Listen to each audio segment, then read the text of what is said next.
त्याचा आपण आज सेकंड पेपरची जो सेकंड पेपर होता तो पॉलिटीचा होता, त्याचे आन्सर की आपण आज बघणार आहोत. कलम 249 खूप महत्वाचा आहे, 248 महत्वाचा आहे, 47 महत्वाचा आहे. का उच्च न्यायालयाचे न्यायाधीशांची नियुक्ती राष्ट्रपती करतो? Yes.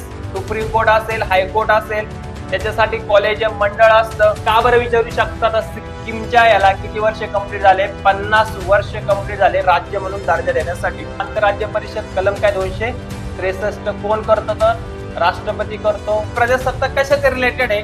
The head of the state. 103, 104, 105 आणि 106 हे 4 घटना कमेंट बॉक्स मध्ये तुम्ही टाका.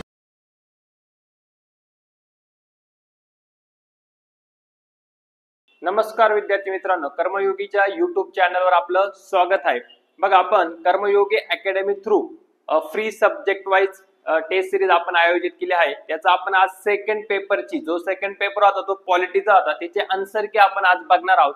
बघा, तुमची पूर्णपणे पॉलिटीची रिव्हिजन होईल. जर तुम्ही मागचा पेपर बघितला असेल इकॉनॉमिकचा, तर इकॉनॉमिकचे एकदम भारी प्रश्न सेट केले होते. त्याच्यामध्ये तुमचं आलं 20 मार्काचं मॅथ रिझनिंग पण कव्हर होतं, तुमचं 15 मार्काचं आर्थिक घडामोडी आणि अहवाल पण कव्हर झाले. आणि त्याची आन्सर की जर तुम्ही बघितली तर त्याच्यापैकी बऱ्यापैकी तुमची वाली इकॉनॉमिकची पूर्णपणे काय झाली असेल, रिव्हिजन झाले असेल.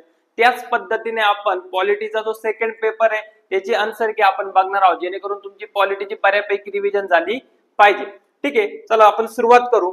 पहिला जो प्रश्न आहे तुमचा वाला तो आहे तुमचा वाला बघा, परिशिष्ट 7 मधील समवर्ती सूची मध्ये खालीलपैकी कोणते विषय आहेत? बघा, प्रश्न विचारलाय तुमचा वाला 7 मधील समवर्ती सूचीमध्ये तुमचा वाला खालीलपैकी कोणते विषय येतात?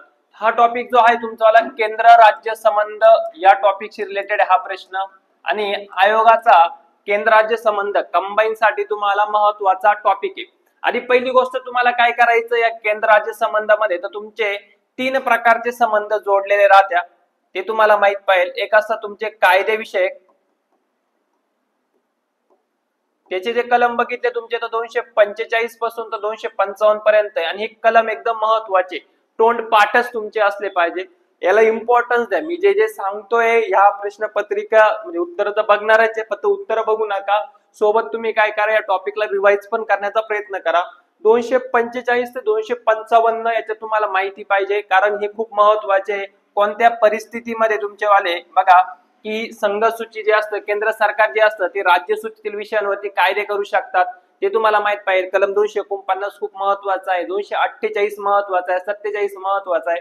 तर हे 45 ते 55 कलम तुम्हाला माहितच पाहिजे. याच्यामध्ये 3 सूची पण येत्या, केंद्र सूची, राज्य सूची, नंतर समवर्ती सूची, हे तुम्हाला माहित पाहिजे. याच्यातले विषय माहित पाहिजे. 2023 ला आलेला एक प्रश्न होता जकात, म्हणजे मल्टी होता तो, तर त्याच्याला जकात हा शब्द कोणत्या विषयामध्ये येतो, राज्य सूचीत येतो का समवर्तीत? तर तुम्हाला आयोग याच्यावरती भरपूर वेळा त्यांनी प्रश्न विचारलेले आहे. नंतरचा अधिकार असतो बघा तुमचा वाला, तो असतो कार्यकारी. तर ते तुम्हाला पाहिजे, कलम 256 पासून तर 263 पर्यंत आहे. आणि शेवटचा असतो तुमचा आर्थिक, 264 पासून तर 294-93 पर्यंत आहे. पुढे म्हणजे पुढचा पण भाग जो भाग 13 आहे तो पण याच्याच रिलेटेड आहे. आधी तुम्हाला हे माहित पाहिजे, केंद्र राज्य संबंधाचा कार्यकारी आणि कायदेविषयक जो आहे तो भाग 11 मध्ये येतो, आणि जो आर्थिक आहे तो तुमचा भाग 12 मध्ये येतो. तर भरपूर वेळा याच्यावरती प्रश्न पडलेले आहे. एकदा व्यवस्थित हा टॉपिक तुम्हाला काय करायचा आहे, कव्हर करायचा आहे. बघा, सिंपल आहे. आपल्याकडे प्रश्न काय बघा, परिशिष्ट 7 मध्ये समवर्ती सूचीमध्ये कोणते विषय येतात? तुम्हाला जर माहित असेल, आता कसे उत्तर काढायचे मी तुम्हाला सांगतो. बघा, तुम्हाला वृत्तपत्र हे माहितच पाहिजे विद्यार्थी मित्रांनो. वृत्तपत्र हे तुमचा समवर्ती सूचीतील विषय आहे. जरी तुम्हाला माहित नसेल तर तुम्ही एकदा थोडस करू शकतात. बघा, म्हणजे ती एक रिअल गोष्ट नाही, पण लक्षात ठेवण्यासाठी एक एक्झाम्पल घेऊ शकतो. प्रत्येकाला डोमेस्टिक काय राहते बरं, प्रत्येक राज्याचे त्यांचे पेपर असतात. आपले मराठीमध्ये पेपर असतात, बिहारचे असे बिहारचे पेपर असते, तसंच एक सेंट्रलचे पण पेपर असतात, इंग्लिश वगैरे तुमचेवाले, हिंदी पण एक पेपर असतो. तर बघा, तर दोन्हीही येते तिथे, सेंटर आणि स्टेट पण येते. तर तुम्हाला वृत्तपत्रे माहितच पाहिजे. साधी गोष्ट आहे. कोणता असेल बरं, समवर्ती सूचीतील हा विषय असेल. मग तुम्हाला क बघायचं फक्त. क कुठे तुमचा वरील पैकी सर्व मध्ये क आहे, इकडे म्हणजे सगळीकडे क टाकलेला आहे. ठीक आहे, प्रश्न चांगला फॉर्म झालेला आहे, सगळीकडे क टाकलेला आहे. आता पुढचा आहे बघा, तुम्हाला काय माहित पाहिजे, वन्य प्राणी व पक्षी. याच्यासाठी तुम्हाला काय माहित पाहिजे, तर तुम्हाला 42वी घटना दुरुस्ती माहित पाहिजे. लक्षात ठेवा, 42वी एकदम महत्वाची. जर कधी प्रश्न आला तर याच्यावरच येईल तुम्हाला. 42वी घटना दुरुस्तीनं काय केलं का, राज्य सूचीतील काही विषय बघा राज्य सूचीतील 5 विषय ते कुठे टाकण्यात आले, समवर्ती सूचीमध्ये टाकण्यात आले. लक्षात ठेवा का, पूर्ण रिवाइज करून घेईल मी या टॉपिकचा. लक्षात ठेवा, राज्य सूचीतील 5 विषय समवर्ती सूचीमध्ये टाकण्यात आले. त्याच्यामध्ये होतं तुमचं वाला बघा शिक्षण होतं, तुमचं वने होतं, तेच वने आणि काय वन्य प्राणी पक्षी. नंतर तुमचं काय होतं बरं, मोजमापे होते, वजन आणि मोजमापे. नंतर तुमचं बघा सर्वोच्च न्यायालय आणि उच्च न्यायालय सोडून इतर काय बरं तुमच्यावाल्या इतर न्यायालयांची काय होती बरं, संरचना होती. तर असे तुमचे 5 एक विषय ते तुमच्या समोरती. मग आता तुम्हाला माहित पाहिजे बघा, जर 42व्या घटना दुरुस्तीने वने आणि काय बरं संरक्षण हे कशामध्ये टाकण्यात आलं तुमच्यावाल्या समवर्ती सूची, तर ड तुमचं उत्तर काय पाहिजे, फिक्स पाहिजे. मग ड कुठे बघा, ड तुमचा इथे आहे का नाही, तर हा इलिमिनेट होतो, आणि ड हा तुमचा इथे आहे का नाही तर इलिमिनेट होतो. राहिला बघा वरील पैकी सर्व, आणि काय राहिला तुमच्याकडे ऑप्शन ब कड. प्रश्न थोडासा टफ आहे, तुम्हाला याच्यापैकी बऱ्यापैकी माहितच पाहिजे. आता मी तुम्हाला सांगतो बघा, दफन व दफन भूमी हे कोणत्या सूचीतील विषय, तर हा तुमचा राज्य सूचीतील विषय, आणि याच्यासाठी तुम्हाला अभ्यास करावाच लागेल, या सूच्या पाठच करावा लागेल. राज्य सूचीमध्ये अजून महत्वाचे काय येते बघा, मनोरंजन कर, करमणूक कर, या ज्या गोष्टी आहे ह्या तुमच्या राज्य सूचीतील आहे. लक्षात ठेवा, राज्य सूचीमध्ये अजून काय येऊ शकतं, तुमचा पोलीस येतंय. लक्षात, पोलीस प्रशासन हे तुमचा राज्य सूची मधला विषय. राज्य सूचीमध्ये स्थानिक स्वराज्य संस्था आहे, सहकार आहे. लक्षात ठेवा, आणि दफन व भूमी तर तुमचं अ पण इलिमिनेट होतं, तर वरील पैकी सर्व इलिमिनेट झाला. याचं उत्तर तुम्हाला सापडलं बघा ब क ड 3 नंबरचं. एकला लक्षात ठेवा, मोठा टॉपिक आहे, सगळे विषय आपल्याला घेता येणार नाही, पण तुम्हाला थोडासा सेन्स जनरेट झाला पाहिजे. केंद्र सूचीमध्ये शक्यतो ते विषय असतात की जे समजा बँकिंग, परराष्ट्र व्यवहार असेल, संरक्षण असेल, तर थोडेसे हायलाइट चलन वगैरे, जिथे सेंट्रलची देशाची एकात्मता जिथे जपली जाते, तर तिथे तुम्हाला कोणती येईल बरं, संघ सूचीतील विषय येतील. याचं उत्तर आहे ब कड. मी तुम्हाला सांगतो, आयोग पुन्हा रिपीट करेल, तर हे तुम्हाला माहिती पाहिजे. दिवाळखोरी आणि नादारी हा समवर्ती सूचीतील विषय, वृत्तपत्रे समवर्ती सूचीतील विषय, आणि वन्य प्राणी आणि पक्षी. याच्यात तुम्हाला 42वी घटना दुरुस्ती पण तुम्हाला लक्षात ठेवायची आहे. ठीक आहे, पुढचा प्रश्न बघू. प्रश्न तुम्हाला कळलं, उत्तर कळलंय ब कड. पुढचा प्रश्न बघू. पुढचा प्रश्न बघा, उच्च न्यायालयाच्या न्यायाधीशाबद्दल खालीलपैकी कोणते विधान काय बरं चुकीचे आहे बघा. उच्च न्यायालय मी तुम्हाला ऑलरेडी सांगितलंय, तुम्हाला इम्पॉर्टंट टॉपिक आहे. या वर्षीच्या कंबाईनला राज्यसेवेला सगळीकडे तुम्हाला उच्च न्यायालय महत्वाचं असेल. जस्टिस वर्माची केस असेल, सुप्रीम कोर्टची सरन्यायाधीश गवई यांची केस असेल, तर त्या बाबतीत हे थोडंसं तुमचं काय बरं चर्चेमध्ये उच्च न्यायालयाच्या न्यायाधीशावर महाभियोगाची पण प्रक्रिया सुरू करण्यात आली आहे, ती तुम्हाला माहित पाहिजे. त्याच्यासाठी बघा आपण टाकलेलं आहे चालू घडामोडीचे पण जे लेक्चर अपलोड केलेले इम्पॉर्टंट आहे ते पण ते, आणि जर तुम्ही एक क्वेश्चन पेपरचं अनालिसिस केलं तर पूर्णपणे तुमची वाली काय होणार आहे, रिव्हिजन होणार आहे पॉलिटीची, आणि त्यातून तुम्हाला मार्क येणार आहे. ठीक आहे, पहिला प्रश्न बघू आपण, म्हणजे याच्यातले पहिले पर्याय बघू का. उच्च न्यायालयाचे न्यायाधीशांची नियुक्ती राष्ट्रपती करतो. यस, सुप्रीम कोर्ट असेल, हायकोर्ट असेल, त्याच्यासाठी कॉलेजियम मंडळ असतं, कॉलेजियम पद्धत आपण म्हणतो, या कॉलेजियम पद्धतीचा वापर केला जातो. यस, त्याचं उत्तर काय बरं, राष्ट्रपती करतो. इथे म्हटलेलं चुकीचं, पहिलं बरोबर आहे तुमचं.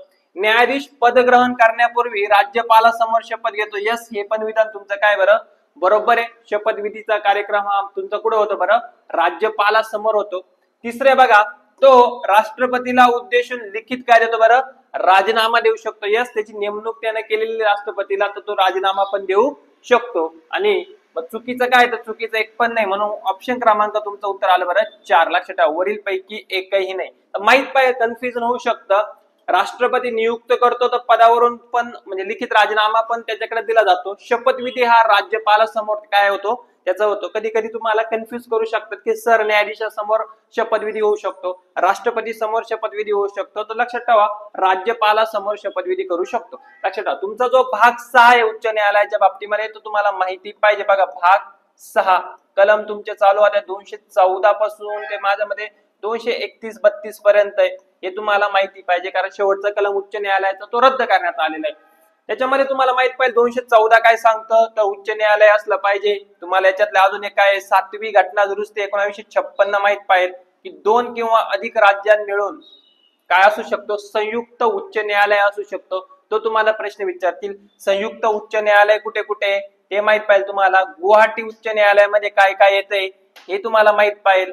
नंतर आपल्याकडे पण संयुक्त आहे, बॉम्बे, गोवा आहे, दादरनगर हवेली आहे, त्याचं खंडपीठ पण झालेलं आहे आपल्याकडे बघा. कोल्हापूर येथे नवीन खंडपीठ झालेलं आहे, तर त्याच्याबद्दल पण तुम्हाला माहिती पाहिजे. तर 7वी घटना दुरुस्ती महत्वाची 1956 की 2 किंवा अधिक राज्यांसाठी किंवा युटींसाठी एक काय असू शकतं, संयुक्त उच्च न्यायालय असू शकतं. अशा वेळेस बघा त्या बाबतीमध्ये त्यांचं वेतन आणि भत्ते कोण ठरवतं, संयुक्त उच्च न्यायालयाचं, ते तुम्हाला माहिती पाहिजे.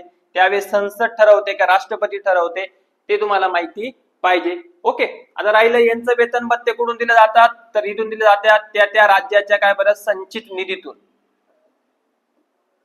संचित निधीतून. फक्त निवृत्ती वेतन तुम्हाला लक्षात ठेवायचंय, उच्च न्यायालयाच्या न्यायाधीशांचं निवृत्ती वेतन हे नेहमी भारताच्या संचित निधीतून दिलं जातं, लक्षात ठेवा. तर हे तुम्हाला माहिती पाहिजे.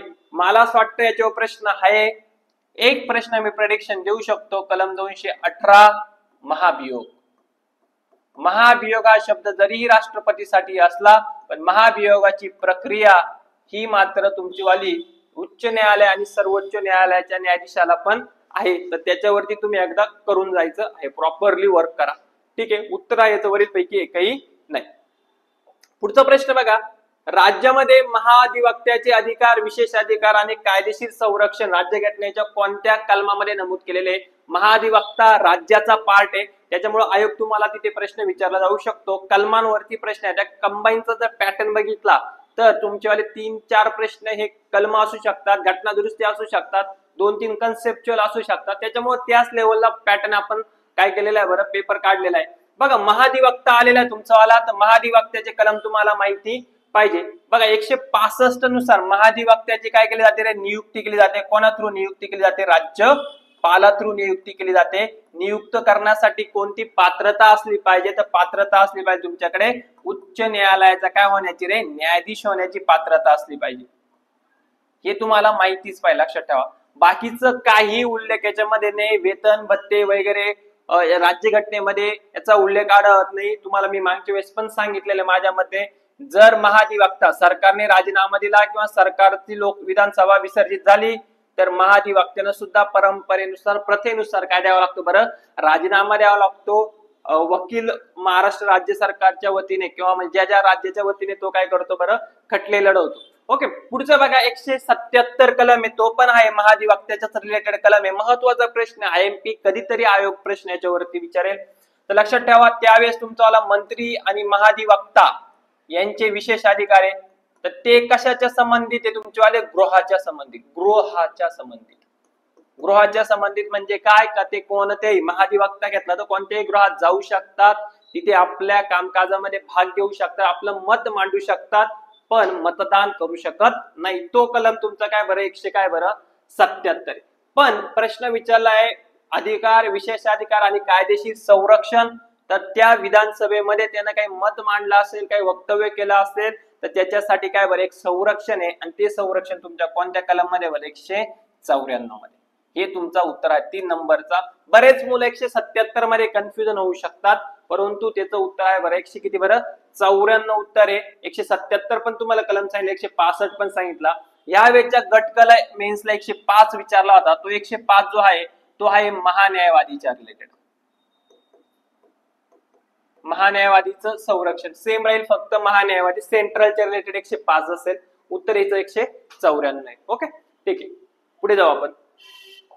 पुढचा प्रश्न बघा 4था, राज्य लोकसेवा आयोगाचे अध्यक्ष आणि सदस्य यांना पदच्युत खालीलपैकी कोण करतात, कोण पदावरून दूर करतात, तर ते तुम्हाला माहिती पाहिजे. बघा आधी हे कोणत्या पार्ट मध्ये येतो तुम्हाला माहित पाहिजे. भाग काय तुमचा वाला बरं, 14 खूप महत्वाचा आहे, भाग तुम्हाला माहितच पाहिजे. ओके, आणि 300 तुमचे वाले काय बरं 12 पासून त्याची वाली काय होती बरं, सुरुवात होती, काय जे असेल ते. ओके, पण भाग 14 तुम्हाला माहिती पाहिजे. आता राज्य लोकसेवा आयोग आहे, त्याच्या अध्यक्ष आणि सदस्यांना पदावरून कोण काढतं, तर त्याचं उत्तर बघा राष्ट्रपती. त्याचं उत्तर आहे तुमचं आलं राष्ट्रपती.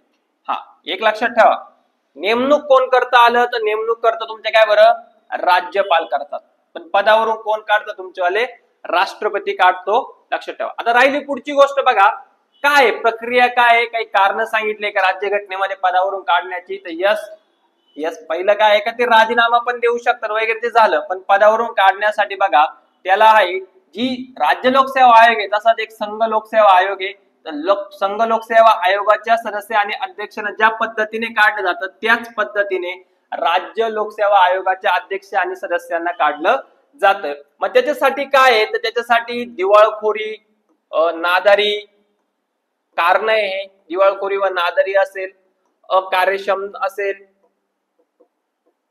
किंवा काय गैरवर्तणूक वगैरे काही गोष्टी ज्या असतील तर त्या कारणांवरून काढलं जाऊ शकतं. आणि मग त्याच्यासाठी बघा राष्ट्रपती काय करेल तर म्हणतो ती जी चौकशी ती सुप्रीम कोर्टामध्ये जाते आणि सुप्रीम कोर्टाच्या चौकशी अंतर्गत ते जर दोषी सापडले तर लक्षात ठेवायचं एक महत्वाची गोष्ट, सेम प्रोसिजर आहे संघ लोकसेवाला पण राज्य लोकसेवाला. जर सुप्रीम कोर्टच्या चौकशी अंतर्गत ते दोषी सापडले तर सुप्रीम कोर्टाने दिलेला सल्ला राष्ट्रपतीवर बंधनकारक आहे. लक्षात ठेवा मित्रांनो, एकदम महत्वाची आहे.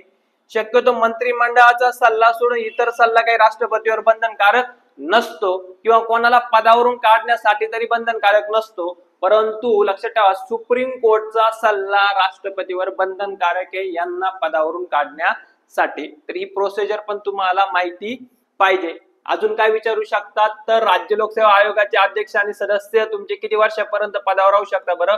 62 वर्षापर्यंत काय राहू शकता बरं? पदावर राहू शकतात. त्याच्यानंतर खूप डेप्थ मध्ये हे आपण स्टॅटिकला कव्हर केलेले आहे का कोण नंतर निवडणूक नाही म्हणता येणार, पुनर्नेमणुकीसाठी ते पात्र असता का नसता, त्याच पदासाठी युपीएससी साठी ते पात्र असता का नसता, तर याच्यावरती तुम्ही बऱ्यापैकी काय करा रिव्हिजन करण्याचा काय करा बरं प्रयत्न करा. एक महत्वाची घटना दुरुस्ती मला वाटते का आयोग विचारू शकतं, थोडीशी ऑड आहे बघा. 41वी घटना दुरुस्ती 1976 जन 60 वर्षावरून किती केले बरं? 62 वर्ष केलेले. 41वी घटना दुरुस्ती तुम्हाला माहिती पाहिजे. ठीक आहे, पुढे जाऊ आपण. योग्य जोडी ओळखाय भागवर प्रश्न आहे. आता मी भाग तुम्हाला टोटल 25 भाग पाठच पाहिजे, याच्याबद्दल मी तुम्हाला काही सांगणार नाही. सुरुवातीला 22 भाग होते, नंतर आपण नव्याने 4 भाग ऍड केले आणि एक रद्द पण केला. रद्द करणारा भाग होता 7वा भाग, लक्षात ठेवा. आणि कोणत्या घटना दुरुस्तीने? 7व्याच घटना दुरुस्तीने तो रद्द केला, लक्षात ठेवा. पण नवीन 4 ऍड केले. मग 4 कोणते ऍड केले तुमच्यावाले तर बघा लक्षात ठेवा. एक तुमचा 42व्या घटना दुरुस्तीने ऍड केला 4 आहे आणि माझ्या मते तुमचा वाला एक 14A. ओके, 4 आहे आणि काय तुमचा वाला 14 आहे. यस. नंतर तुमचा वाला अजून कोणत्या घटना दुरुस्तीने? 73वी घटना दुरुस्तीने ऍड केला, 74वी घटना दुरुस्तीनं आणि 97वी घटना दुरुस्तीनं. हे 4 भाग नव्याने ऍड केले, तुम्हाला माहिती पाहिजे. ठीक आहे. भाग 4 मूलभूत कर्तव्य, तुम्हाला योग्य जोडी ओळखायची नाही, चुकीचे. भाग 4 ने तो 4 काय बरं? A. भाग 4 तुमचा मार्गदर्शक तत्वे.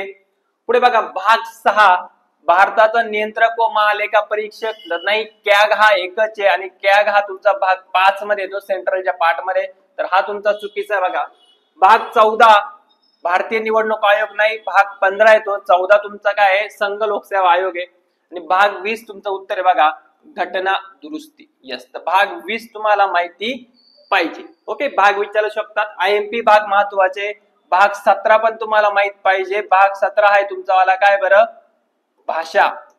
IMP हे भाषेवरून वाद चालू आहे. भाग 18 पण तुम्हाला माहित पाहिजे. काबर भाग 18 आणीबाणी, राष्ट्रीय आणीबाणीला किती वर्ष पूर्ण झाले? तर करंट अफेअरचे जे आपण लेक्चर अपलोड केले त्याच्यामध्ये आपण हे सर्व गोष्टी केलेल्या आहे. इंदिरा गांधींनी जी 25 जून 1975 ला आणीबाणी जाहीर केली होती, राष्ट्रीय आणीबाणी, त्याला 50 वर्ष पूर्ण झाले. तर ते कोणत्या भाग मध्ये येते? भाग 18 मध्ये येते. तर प्रयत्न करा, प्रयत्न म्हणजे मस्त आहे. एक मार्कासाठी तुम्हाला अभ्यास करावा लागेल. 25 ते 25 भाग तुम्हाला काय करावं लागते बरं? पाठ करावे लागतील. परिशिष्ट पाठ करावं लागतील तुमचे वाले. टोटल 12 परिशिष्ट पाठ करावं लागतील. नंतर तुमचे काही महत्वाचे कलम आहे, उसनेवारी आहे, कोणत्या देशाकडून काय घेतलं ते पण तुम्हाला पाठ करावा लागेल. मोस्ट ऑफ द पार्ट जो आहे तुमचा वाला 1 ते 51 पर्यंतचे कलम तुम्हाला पाठच पाहिजे. एकदम घटना निर्मिती चॅप्टर पासून पण गेलं तर तिथे तुमचा जवळपास 70-75% प्रश्न काय होता बरं? फ्रेम होता. ठीक आहे, पुढे जाऊ आपण. घटना समितीमध्ये घटनेचा ज्या 22 समित्या होत्या आपल्याला, घटना समितीने बसवलेल्या 22 समित्यानुसार कामकाज केलं जायचं. तर या 22 समित्या पण तुम्हाला पाठ पाहिजे. दरवर्षी तुम्हाला एकदा प्री किंवा मेन्सला या समितीवरती काय बरं प्रश्न विचारला जातो. प्रश्न काय बघा, की घटना समितीमध्ये घटनेचा मसुदा परीक्षण करणारे विशेष समितीचे अध्यक्ष कोण होते? बघा, मसुदा बनवणारी समिती होती मसुदा समिती, तिची जी 29 ऑगस्ट 1900 किती बरं 47 ला स्थापना होती तिची वाली, आणि आंबेडकर त्याचे अध्यक्ष होते. प्लस टोटल एकूण आंबेडकरांसहित किती सदस्य होते बरे? 7 सदस्य होते. ते माहित पाहिजे तुम्हाला. ओके, त्याच्यात 2 सदस्य, एका सदस्याचा राजीनामा झाला त्याच्या बदल्यात कोण आलं, एका सदस्याचा मृत्यू झाला त्याच्या बदल्यात कोण आलं, हे तुम्हाला माहिती पाहिजे. आपण हे सगळं डेप्थ मध्ये पाहिलेलं आहे. पहिला अहवाल कधी दिला तुमचा? फेब 1948 ला दिला असेल. दुसरा अहवाल कधी दिला तुमचा वाला? ऑक्टोबर 1948 ला दिला असेल. अंतिम अहवाल कधी दिला तुम्हाला? नोव्हेंबर 1948 ला. आणि त्याच्या रिलेटेडच तुम्हाला बघा काय पहिलं वाचन, दुसरं वाचन, तिसरं वाचन कधी झालं असेल तर हे तुम्हाला माहित पाहिजे. परंतु जो ड्राफ्ट बनवून दिला मसुदा समितीनं, त्याच्यावर जे परीक्षण केलं त्या विशेष समितीचे अध्यक्ष होते तुमचेवाले जवाहरलाल नेहरू. नेहरूंनी त्याच्यावरती काय केलं बरं? परीक्षण केलं की आपल्या घटनेचा ड्राफ्ट कसा असेल, कसा बनवला गेलाय. तर ऑब्झर्वेशनचं काम नेहरूंकडे होते, तर म्हणून याचं उत्तर काय आहे? नेहरू. ओके, आंबेडकरांचं पण झालं. हा, माझा एक प्रश्न आहे तुम्हाला, कमेंट बॉक्स मध्ये प्रश्न उत्तर देण्याचा प्रयत्न करा की आंबेडकर कोणत्या कोणत्या समितीचे सदस्य होते? अध्यक्ष बोललेलो नाही मी, काय बोललेलो बरं? सदस्य होतो. कोणत्या कोणत्या समितीचे आंबेडकर हे सदस्य होते? तर त्या समित्यांची नाव मला कमेंट बॉक्स मध्ये करायचे. Okay, BN. राव चर्चेमध्ये आहे, कारण बऱ्याच आता ज्या न्यूज बाहेर येते आहे की बी.एन. रावांनीच राज्यघटना बनवली होती वगैरे, तर तुम्हाला त्या गोष्टी माहिती पाहिजे. ओके, तर बी.एन. राव चर्चेत आहे. बी.एन. राव हे आपले काय होते? घटना समितीचे सल्लागार होते. याच्या अगोदर पण त्यांनी एक म्यानमारची राज्यघटना काय केली होती बरं? बनवलेली होती. ओके, आंबेडकरांच्या या म्हणजे घटना बनवण्याच्या प्रक्रियेमध्ये त्यांचंही सहकार्य लाभलेलं आहे असं आंबेडकर पण बोललेले. बी.एन. राव पण आंबेडकरांनी बी.एन. रावांनी पण आंबेडकरांना क्रेडिट दिलेलं आहे, तर ते तुम्हाला माहित पाहिजे. राजेंद्र प्रसाद बद्दल माहित पाहिजे तुमच्यावाले. पहिले ते काय होते बरं? कायमस्वरूपी अध्यक्ष होते, जी 11 डिसेंबर 1946 ला बैठक झाली होती. तर त्याच्या बाबतीत तुमचे ते पहिले काय होते बरं? अध्यक्ष बनलेले होते. त्यांच्याकडे पण समित्या होत्या. त्यांच्याकडे कोणती समित्या? सुकाणू समिती होती तुमचीवाली. तुमच्याकडे राष्ट्रध्वजासंबंधीची समिती होती. नंतर तुमच्याकडे कामकाज काय क्रम समिती असेल. तुमच्याकडे काय जी कामकाज क्रम नाही, वित्त आणि कर्मचारी समिती होती. कामकाज क्रम तर माझ्या मते के मुन्शीकडे होते. तर नियम समिती होती यांच्याकडे अजून, आणि वित्त आणि काय असू शकते बरं? कर्मचारी समिती. असे टोटल 4 समितीचे अध्यक्ष डॉक्टर राजेंद्र प्रसाद हे होते. नेहरूंकडे पण अजून कोणकोणते होते तर ते पण एकदा बघून घ्या. तुमच्याकडे राज्यघटना अधिकार समिती होती, तुमचीवाली संस्थाने समिती होती, तर हे तुम्हाला माहिती पाहिजे, लक्षात ठेवा. जवाहरलाल नेहरूंकडे. ठीक आहे, पुढचा प्रश्न बघू. 92वी घटनादुरुस्ती 2003 अन्वये परिशिष्ट 8 मध्ये कोणत्या भाषांचा समावेश करण्यात आला? तर माहित पाहिजे. भाषेवरती येणार एक तर भाग नाही, तर इथे प्रश्न येत्या कंबाईनच्या आता म्हणजे 2 फेब्रुवारीला जी कंबाईन झाली होती तर त्याच्यामध्येही त्यांनी प्रश्न विचारला होता. ओके, तर तुम्हाला माहित पाहिजे बघा कोणती घटना दुरुस्ती बोललेली आहे? 92वी. तुम्हाला माहित पाहिजे बघा, अगोदरच्या ज्या घटना दुरुस्ती असेल तुमच्यावाल्या, माझ्या मते 21वी घटना दुरुस्ती असेल 1967 ला, 71वी घटना दुरुस्ती असेल 1992 ला, आणि 92ची तिसरी घटना दुरुस्ती आहे महत्वाच्या परिशिष्ट 8 मध्ये.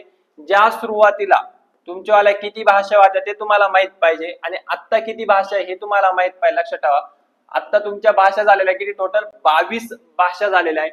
आणि आधी किती होत्या तुमच्यावाल्या? आधी तुमच्या किती भाषा होत्या? 14 भाषा. 14 भाषेवरून तुम्ही 22 भाषेवर गेले, तर ते 8 भाषा आहे.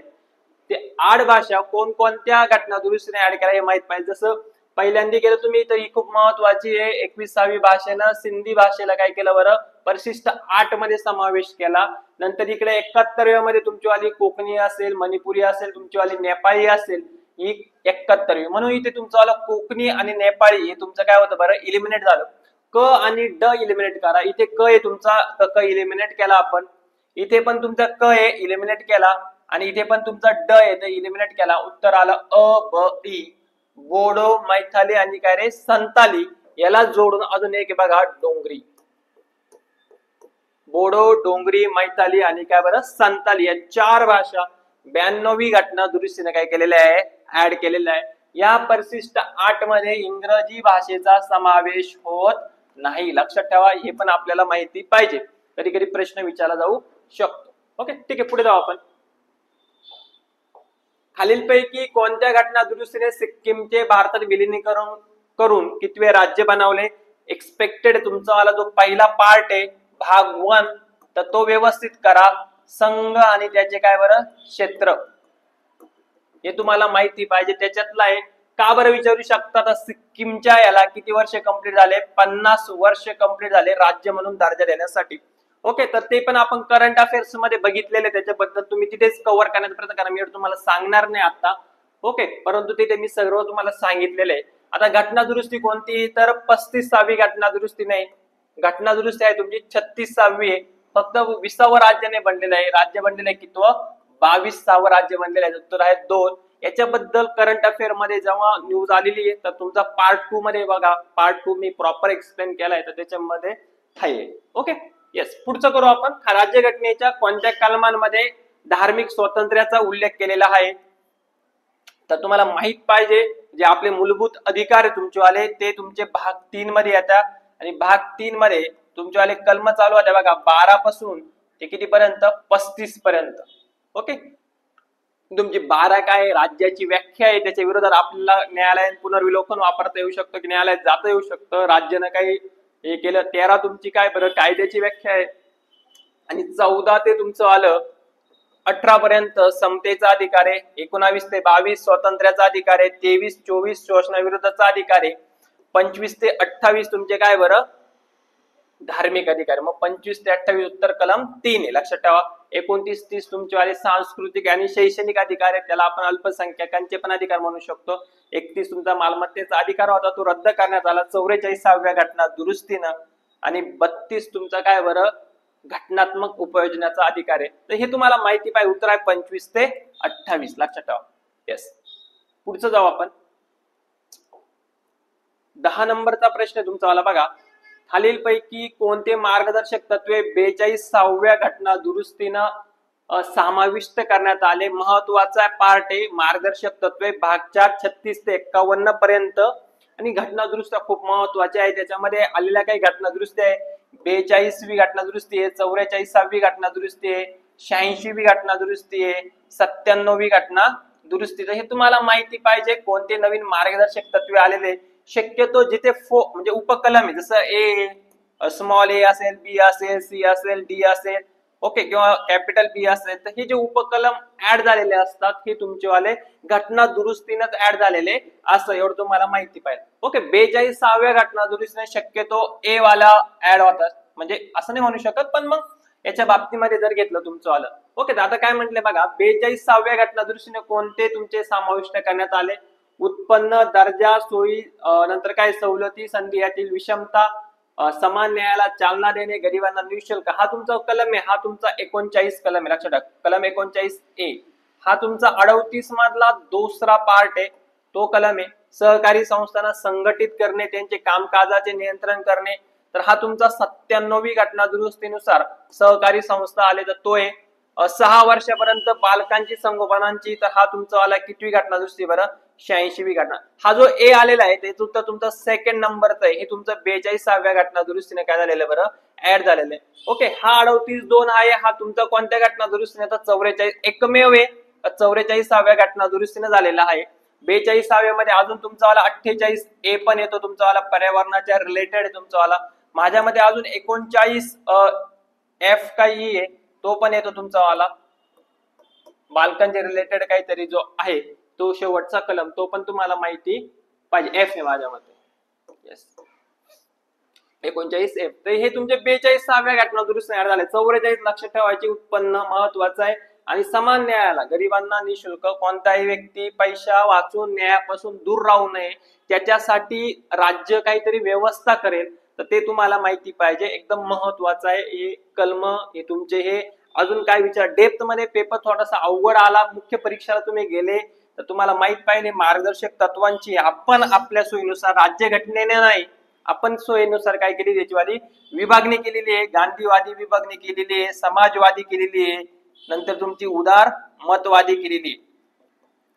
तर ह्याच्यामध्ये कोणते कोणते मार्गदर्शक तत्व आहेत हे तुम्हाला माहित पाहिजे. जसं तुमचं आत्ताच घेतलं का जो तुमचा कलम 45 आहे तो तुमचा कशामध्ये येईल बरं? उदार मतवादी मध्ये, जो शिक्षणाचा जो असेल तुमचा वाला ओके, नंतर 44 येईल तुमचा वाला, ते तुम्हाला माहिती पाहिजे. ओके, एकदा 45 46 एकदा चेक करून घ्या फक्त. ठीक आहे, चलो पुढे बघा, खालीलपैकी कोणते विधान योग्य आहे. काय म्हटलेलं बघा, योग्य विधान तुम्हाला ओळखायचं आहे. यस, राज्यपालाची नियुक्ती राष्ट्रपती आपल्या सही शिक्क्याने करता. यस, आणि राज्यपाल हे केंद्र सरकारला दुय्यम नाही. ओके, पहिली गोष्ट दोन्हीही विधान तुमचे काय बरोबर आहे, योग्य विधान हे तुम्हाला ओळखायचे. आणि खाली बघा काय म्हटलेलं आहे, थोडस वेगळा पॅटर्न आहे, विचारू शकतात. दोन्ही विधाने बरोबर असून ब हे ए जे योग्य स्पष्टीकरण आहे, दोन्ही विधाने बरोबर असून बी हे, आता विधाने दोन्ही बरोबर आहे तर खालचे ऑप्शन तुमचे इलिमिनेट होतात. राहिलं बघा स्पष्टीकरणाचं, आता असे जे असतात ते आयोगाच्या विवेकाधिकारावरती असतात. शक्यतो आयोग अशी प्रश्नांची उत्तर एकदा चेंज करीत नाही. मग आता काय होतं माहितीये का, ज्याच्या त्याच्यानुसार ज्यांना प्रश्न सेट केलेला असतं तर त्याचं काय ओपिनियन त्यानुसार असतं. ठीक आहे, बघा इथे म्हटलेलं आहे का राष्ट्रपती नियुक्ती करतात परंतु ते केंद्र सरकारला दुय्यम नाही. लक्षात ठेवा, मला नाही वाटत आहे का त्या दोघांमध्ये काही स्पष्टीकरण आहे, कोण कोणाचं स्पष्टीकरण देत आहे, तर याचं उत्तर माझ्यामध्ये सेकंडच यायला पाहिजे. जे मी माइंडसेटनं तो प्रश्न सेट केलाय तर ह्याच माइंडसेटने केला होता. या दोघांमध्ये दोन्ही वाक्य बरोबर आहे परंतु काही नाही. हा, जर असं असतं काहीतरी की राज्यपाल हे घटनात्मक पद आहे, पहिलं वाक्य असतं तुमचं आलं राज्यपाल हे घटनात्मक पद आहे, आणि मग खाली असतं तुमचं आलं का राज्यपाल हे केंद्र सरकारला दुय्यम नाही, तर असं म्हटलं असतं की अ हे ब च योग्य काय स्पष्टीकरण. लक्षात ठेवा, कारण घटनात्मक पद असल्यामुळे काय स्पष्टीकरण त्याला काय असू शकतं. लक्षात ठेवा, म्हणून ते घटनात्मक पद असल्यामुळे तो काय दुय्यम नाही हे स्पष्टीकरण असू शकतं. बट ठीक आहे, असू शकतं राष्ट्रपती सही शिक्क्यानुसार सही करतो तर याचा वेगळा अर्थ पण लोक घेऊ शकतात की सही शिक्क्यानुसार सही करतो म्हणून, कारण ते कोणतं पद आहे, घटनात्मक पद आहे म्हणून ते दुय्यम नाही. तर ऑप्शन ए ला पण येऊ शकतो. परंतु सध्याच्या जो पेपर सेटर आहे त्याच्या विवेकाधिकारानुसार जाऊ आपण, तर त्याचं उत्तर आहे तुमचं सेकंड नंबरचं उत्तर आहे. लक्षात ठेवा. ओके, पुढचा प्रश्न बघू.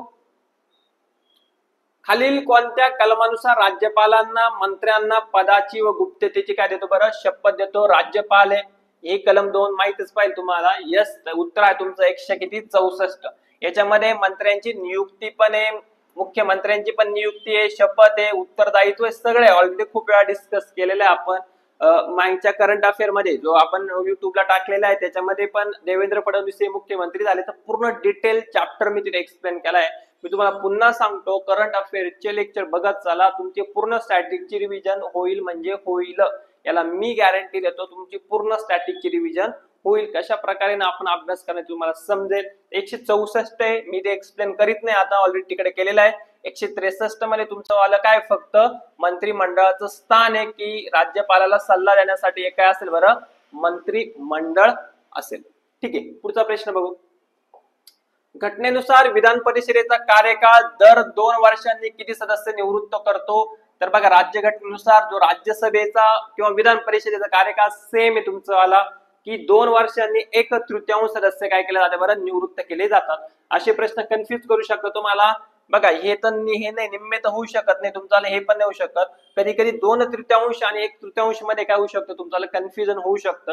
लक्षात ठेवा, दर 2 वर्षांनी केले जातात, हे तुम्हाला माहिती असणं गरजेचं आहे. आणि लोकप्रतिनिधी कायदा 1951, मग याच्यानुसार गेलो तर दर 2 वर्षाला 1/3 असे तुमचा कार्यकाळ चालतो. किती वर्षाचा एका सदस्याचा जवळपास 6 वर्षाचा राज्यसभेच्या सदस्याला कार्यकाळ मिळतो, हे तुम्हाला माहित पाहिजे. सोबत तुम्हाला विधान परिषद विचारली तर 2 कलम खूप महत्वाचे तुमच्यासाठी, कलम 169 आणि कलम काय 171. 169 मध्ये विधान परिषद रद्द किंवा काय विधान परिषदेची स्थापनाचा उल्लेख आहे. 171 मध्ये विधान परिषदेची काय संरचना, याच्यामध्ये तुमचा काय उल्लेख आढळतो. मग तुम्हाला माहित पाहिजे तुमच्यावाली कशी कोणती संरचना आहे काय वगैरे. आणि 169 तुम्हाला माहिती पाहिजे, हे पण आपण याच्यामध्ये डिस्कस केलेलं आहे. ठीक आहे, पुढे जाऊ. 73वी घटना दुरुस्ती 1992 रोजी अंमलबजावणी कधीपासून सुरू झाली. कोणती घटना दुरुस्तीचा उल्लेख केलेला आहे तर तुमचा 73व्या घटना दुरुस्तीचा केलेला आहे. ओके, तर त्याला 20 एप्रिल 1993 ला राष्ट्रपतीने सही केली. 73 आणि 74 दोघांनाही 20 एप्रिलला. पण 73वी लागू झाली तुमची आली बघा 74, अंमलबजावणी झाली 74 एप्रिल. आणि जी तुमची 74वी घटना दुरुस्ती तिची अंमलबजावणी झाली तुमची 1 जून 1993. तुम्हाला माहित पाहिजे याच्यानुसार भाग 9 आहे तुमचा वाला आणि परिशिष्ट तुमचं किती रे 11. याच्यानुसार गेले तुम्ही 74वी तर भाग 9A तुमचा आला आणि परिशिष्ट आहे तुमचा काय रे 12. 12 परिशिष्टामध्ये किती विषय आहे, 11 मध्ये किती विषय तुम्हाला माहिती पाहिजे. कधी कधी आयोग त्या विषयांवरती सुद्धा प्रश्न विचारतो. जसं 2022च्या कंबाईनला आलेला प्रश्न होता की तांत्रिक शिक्षण वगैरे हे कुठे येतं तुमचं आलं, ग्रामीण विषयामध्ये येतं की शहरी विषयांमध्ये येतं, तर ते तुम्हाला माहिती पाहिजे. थोडस डेप्थ मध्ये करा. याच्या रिलेटेड ज्या समित्या आहे, बलवंतराव मेहता समिती असेल तुमच्यावाल्या, नंतर अशोक मेहता समिती असेल तुमचीवाली, तर त्या GVK राव समिती असतील ते तुम्हाला माहिती पाहिजे. के संतानम समिती असेल, ओके, के संतानम नाही माझ्या मते एक समिती आहे, आठवत नाही आता, पण एक समिती आहे का त्या समितीने काय दिलेलं तुम्हाला, यांना घटनात्मक दर्जाला शक्यतो सगळ्यांनी उल्लेख करण्याचा म्हणजे घटनात्मक दर्जासाठीच प्रयत्न केले होते. काही द्विस्तरीय, तृस्तरीय, त्रिस्तरीय तुम्हाला असं माहिती पाहिजे, लक्षात ठेवा. पुढची समिती बघा, खालीपैकी कोणती समिती स्थानिक स्वराज्य संस्थेची नाही, तर त्याच्या रिलेटेड मी तुम्हाला सांगितलं. या आहे तुमच्यावाल्या, या पण आहे. YK अलग ही दारिद्र्याच्या रिलेटेड समिती आहे, ज्यानं 2100 आणि किती 2400 कॅलरीज तुमच्या काय बरं सांगितल्या. ओके, हे होते हे 2 स्तरीय, द्विस्तरीय असावी पंचायत राज आपलीवाली, मंडल पंचायत ही तुमचे त्रिस्तरीय वाले होते. GVK राव यांनी पण काय घटनात्मक दर्जा देण्यासाठी पुढे काय केला, प्रयत्न शिफारस केली होती. तुम्हाला याचं उत्तर काय, सध्या YK अलग ही दारिद्र्याच्या रिलेटेड समिती आहे. याच्या सोबतच तुमच्या महाराष्ट्राच्या पण समित्या माहित पाहिजे. जसं तुमची वाली काय असेल, वसंतराव नाईक समिती असेल, नंतर तुमचेवाले PB पाटील समिती असेल. PB पाटील समितीचा चर्चेतच आहे, कारण सरपंचाची निवड कशातून करा तुम्ही, थेट जनतेतून करा. नंतर तिसरी तुमची काय असेल बरं, बाबूराव काळे समिती असेल. या समिती तुम्हाला माहिती पाहिजे. ठीक आहे, पुढे जाऊ. सामाजिक, आर्थिक आणि राजकीय न्याय, तर पहिला सामाजिक आहे, नंतर आर्थिक आहे, नंतर राजकीय आहे. तर हे कशात मध्ये केलेल्या संकल्पना आहे, तर हे आहे तुमच्या प्रस्तावनेत अंतर्भूत केलेल्या काय बरं संकल्पना आहे. Okay, yes. पुढचं बघू आपण. मग याचं उत्तर तुमचं वाला पहिलं आहे, परंतु सामाजिक, आर्थिक, राजकीय न्याय क्रम विचारला जातो प्रस्तावनेमध्ये. पहिला न्याय आहे तुमचा, नंतर स्वातंत्र्य, नंतर तुमचं काय बरं समता आहे, नंतर तुमची काय बरं बंधुता आहे. पण पहिले तुमचं काय बरं न्याय, हा पण क्रम येतो. काही लोक इथूनच सुरुवात करतात, स्वातंत्र्य, समता, बंधुता आणि न्याय, परंतु न्याय तुमचा पहिला आहे. जर विचारलं तर कुठून घेतलेल्या या संकल्पना सामाजिक, आर्थिक न्याय, तर त्या घेतलेल्या तुम्ही रशियाकडून घेतलेल्या. हे तुम्हाला माहिती पाहिजे, लक्षात ठेवा. प्रश्न विचारला जाऊ शकतो. जसं हे फ्रेंच राज्यक्रांतीकडून घेतलेले, तसं न्यायाचं तत्व हे कुठून घेतलेलं आहे, सामाजिक, आर्थिक, राजकीय न्याय. तसेच तुम्हाला बाकीचे पण क्रम करायचे, विचार, अभिव्यक्ती, विश्वास, श्रद्धा, उपासना जे असेल ते तुम्हाला माहित पाहिजे. मला आधी लोकशाही का गणराज्य ह्या गोष्टी माहित पाहिजे. या चॅप्टर मध्ये तुम्हाला भारत हा सार्वभौम देश आहे, आपली संसद सार्वभौम आहे का ते तुम्हाला माहित पाहिजे. संसदेच्या सार्वभौमतेवरती कोणते कोणते बंधन येतात ते तुम्हाला माहिती पाहिजे. ओके, तर मला प्रश्न विचारायचा आहे बघा, भारताची संसद ही सार्वभौम आहे का? भारताची संसद जर सार्वभौम असेल तर कोणत्या कारणांमुळे सार्वभौम हे तुम्हाला माहित पाहिजे, ते कमेंट बॉक्स मध्ये द्या. आणि भारताच्या संसद सार्वभौम नसेल तर कोणत्या कारणांमुळे किंवा कोणत्या बंधनामुळे ती सार्वभौम नाही, तर ते पण बंधन आहे तुम्ही कमेंट बॉक्स मध्ये द्या. तर याचं उत्तर आहे तुमचं पहिलं 16 नंबर. पुढे जाऊ आपण. 17 नंबरचं आहे राज्यपाल पदाबाबत, कालावधीबाबत कोणती कथने बरोबर आहे. तर बघू, राज्यपालाची नेमणूक वगैरे आपण सगळं बघितलंय. तुमचं कलम तुम्हाला माहितच पाहिजे, खूप महत्वाचे कलम आहे तुमच्यावाले भाग 6 मधले. तर भाग 6 मधले कलम राज्यपालाचे सर्व पाठ तुम्हाला करायचे आहे. तुम्हाला इम्पॉर्टंट आहे, लक्षात ठेवा, कलम इम्पॉर्टंट आहे. मी प्रयत्न करेल का प्रत्येक टॉपिक वरती, कारण इम्पॉर्टंट जे महत्वाचे आहेत ते एक आपण आणू शकतो का नाही, कारण 100 प्रश्नांचं जर तुम्ही स्पष्टीकरण करायला गेले तर जवळपास खूप वेळ जातो. म्हणजे मागचा व्हिडिओ आपण 2 पार्ट मध्ये केला होता, 1-1.5 तास जातो. आता म्हणजे प्रश्न क्रमांक आपण आलोय 17व्या वरती आणि 38 मिनिटं तुमचे काय गेलेले झाले पण आहेत, लक्षात ठेवा.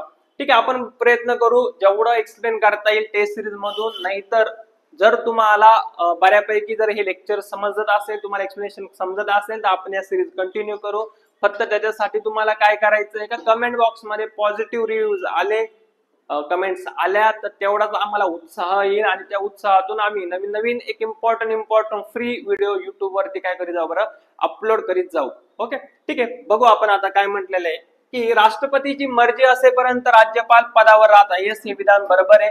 राष्ट्रपती कधीही त्यांना पदावरून काढू टाकतात. राष्ट्रपती त्यांची बदली पण करू शकतात.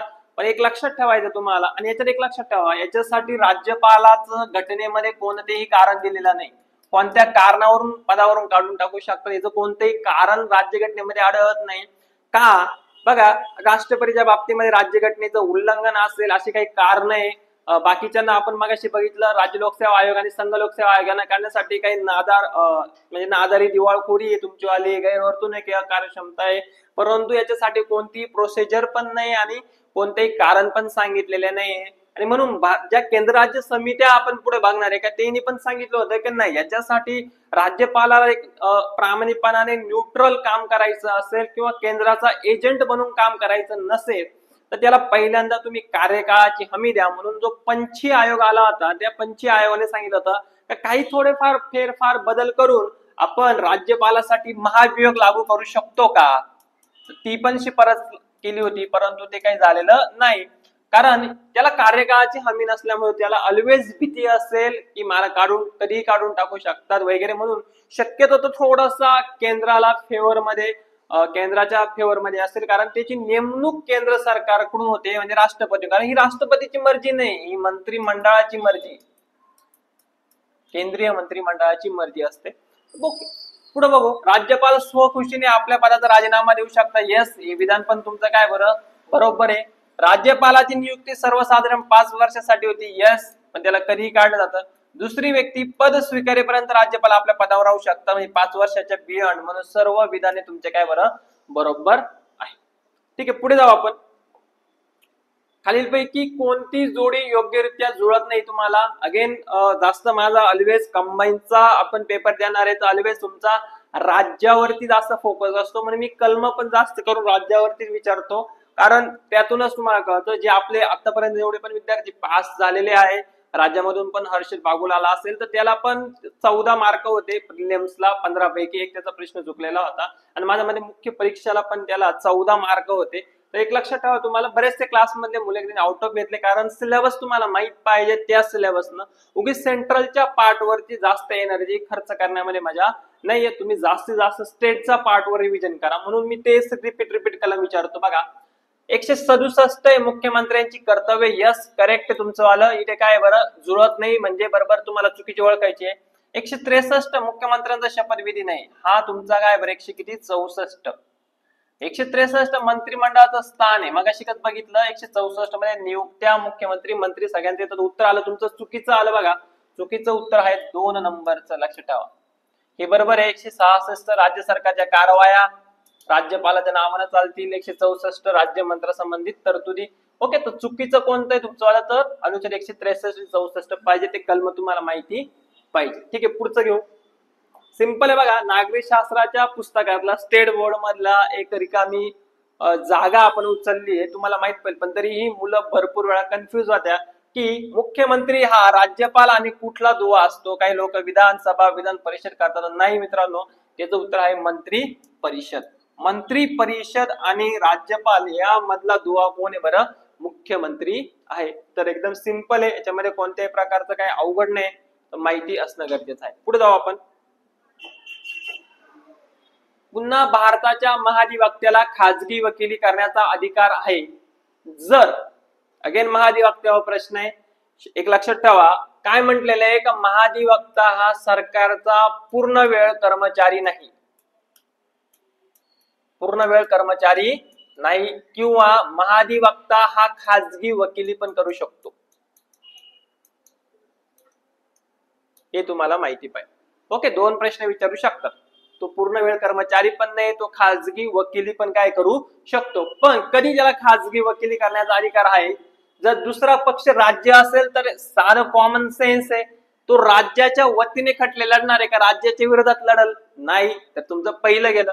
दुसरा पक्ष केंद्र आहे पण राज्य नाही, कोणत्याही सरकारच्या विरोधात तो काय खटले लढणार नाही.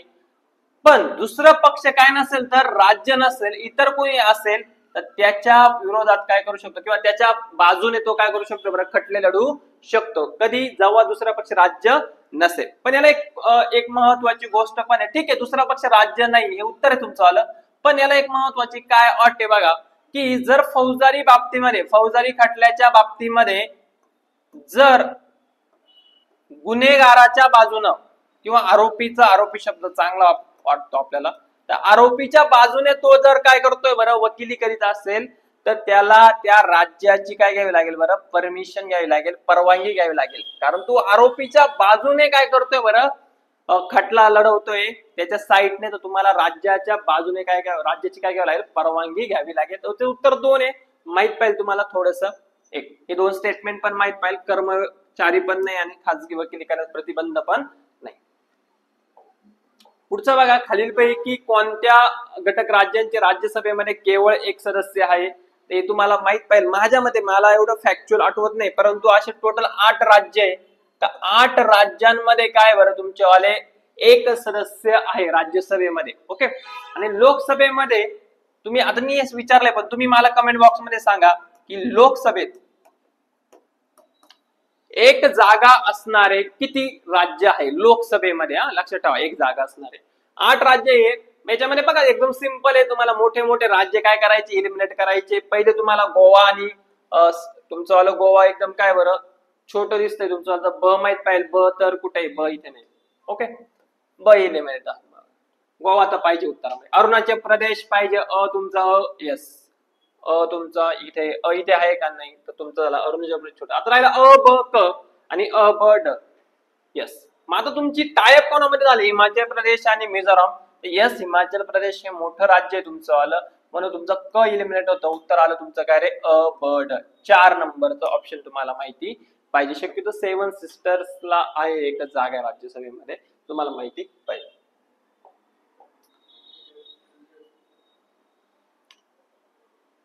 पुढचा प्रश्न बघू, तातडीच्या सार्वजनिक दृष्ट्या महत्वाच्या विशिष्ट बाबीकडे विधानसभा सदस्य कोणत्या मार्गाने शासनाचे लक्ष वेधू शकते, तर त्याचा प्रस्ताव आहे काय तुमचा वाला, कोणता प्रस्ताव आहे, स्थगन प्रस्ताव आहे. तुम्हाला माहिती पाहिजे. जर महत्वाच्या गोष्टी असेल तर तसा तो प्रस्ताव तुम्हाला मांडावा लागतो. तुम्हाला ती पूर्ण कामकाजाची पद्धत माहित पाहिजे. पहिला प्रश्न उत्तराचा तास असतो, त्याच्यामध्ये 3 प्रकारचे प्रश्न विचारले जातात, तारांकित, अतारांकित, खाजगी असेल तुमच्यावाले. आणि प्रत्येक राज्याची वेगवेगळी पण असू शकते. मध्ये 0 आवर आहे, 0 म्हणजे तुमचा तास आहे, तो 0 आवर म्हणतो त्याला आपण, तो महत्वाचा आहे. ओके, लक्षवेधी महत्वाची आहे. अविश्वासाचा प्रस्ताव हा मंत्रिमंडळाच्या विरोधात मांडला जातो आणि तो फक्त कुठं मांडला जाईल बरं, विधानसभेत. विधान परिषदेमध्ये मांडला जाणार नाही. तर विधानसभेत जर तो पास झाला तर मंत्रिमंडळाला राजीनामा द्यावा लागतो. इव्हन सरकार पण काय होतं बरं, कोसळतं. हे तुम्हाला पाहिजे. निंदाव्यंजक ठराव आहे, तर हा एखाद्या मंत्र्याविरुद्ध मांडला जातो. यस, तर मंत्र्या, आणि तो मंत्र्याविरुद्ध पारित जरी झाला तर त्या मंत्र्याला फक्त राजीनामा द्यावा लागतो, परंतु त्याच्या राजीनाम्याने काही सरकारवर परिणाम होत नाही, हे तुम्हाला माहिती पाहिजे. ठीक आहे, पुढे जाऊ आपण. वेळ खूप आपल्याला म्हणजे 42 मिनिटं झाले आता.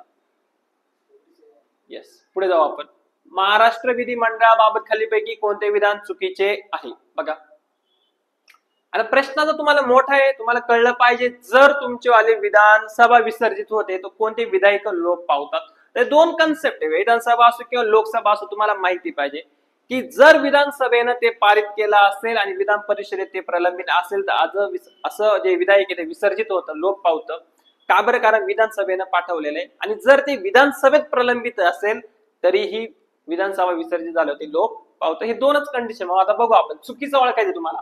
विधिमंडळामध्ये प्रलंबित असलेले विधायक, ओके, सभागृहांची सत्र समाप्ती झाल्या कारणाने रद्द होत नाही. पुढे बघू, विधान परिषदेत प्रलंबित असलेले जे विधायक विधानसभेने मंजूर केलेले नसेल तर विधानसभेचे ओके, हे तर बरोबर आहे तुमचं वाला, कारण विधानसभेने काय मंजूर केलेले नाही. जर विधानसभेने केलं असतं हे विसर्जित झालं असतं. जे विधायक विधानसभेत प्रलंबित आहे बघा, कुठं प्रलंबित आहे, विधानसभेत प्रलंबित आहे किंवा विधानसभेकडून मंजूर होऊन विधान परिषदेत प्रलंबित आहे, असे विधायक विधानसभा विसर्जित रद्द होते. यस, उत्तर काय आलं तुमचं आलं. पण तुम्हाला चुकीचं ओळखायचं तर हे पण तुमचं बरोबर आहे. ओके, तर यापैकी तुमचं काय बरं, एकही नाही. 4 नंबरचं पहिलं पण तुमचं काय बरोबर आहे. तर तुम्हाला माहिती पाहिजे. चुकीचं ओळखायचं तर यापैकी एकही नाही. ऑप्शन क्रमांक काय तुमचं आलं बरं, 4. येस. आणि सत्र समाप्तीनं नाही होतो, विसर्जितचा प्रश्न चालू आहे ना. सत्र समाप्तीचं काय, अधिवेशन संपलं फक्त. सत्र समाप्तीनं कोणत्याही विधायकावरती काय होत नाही बरं, परिणाम होत नाही, लक्षात ठेवा.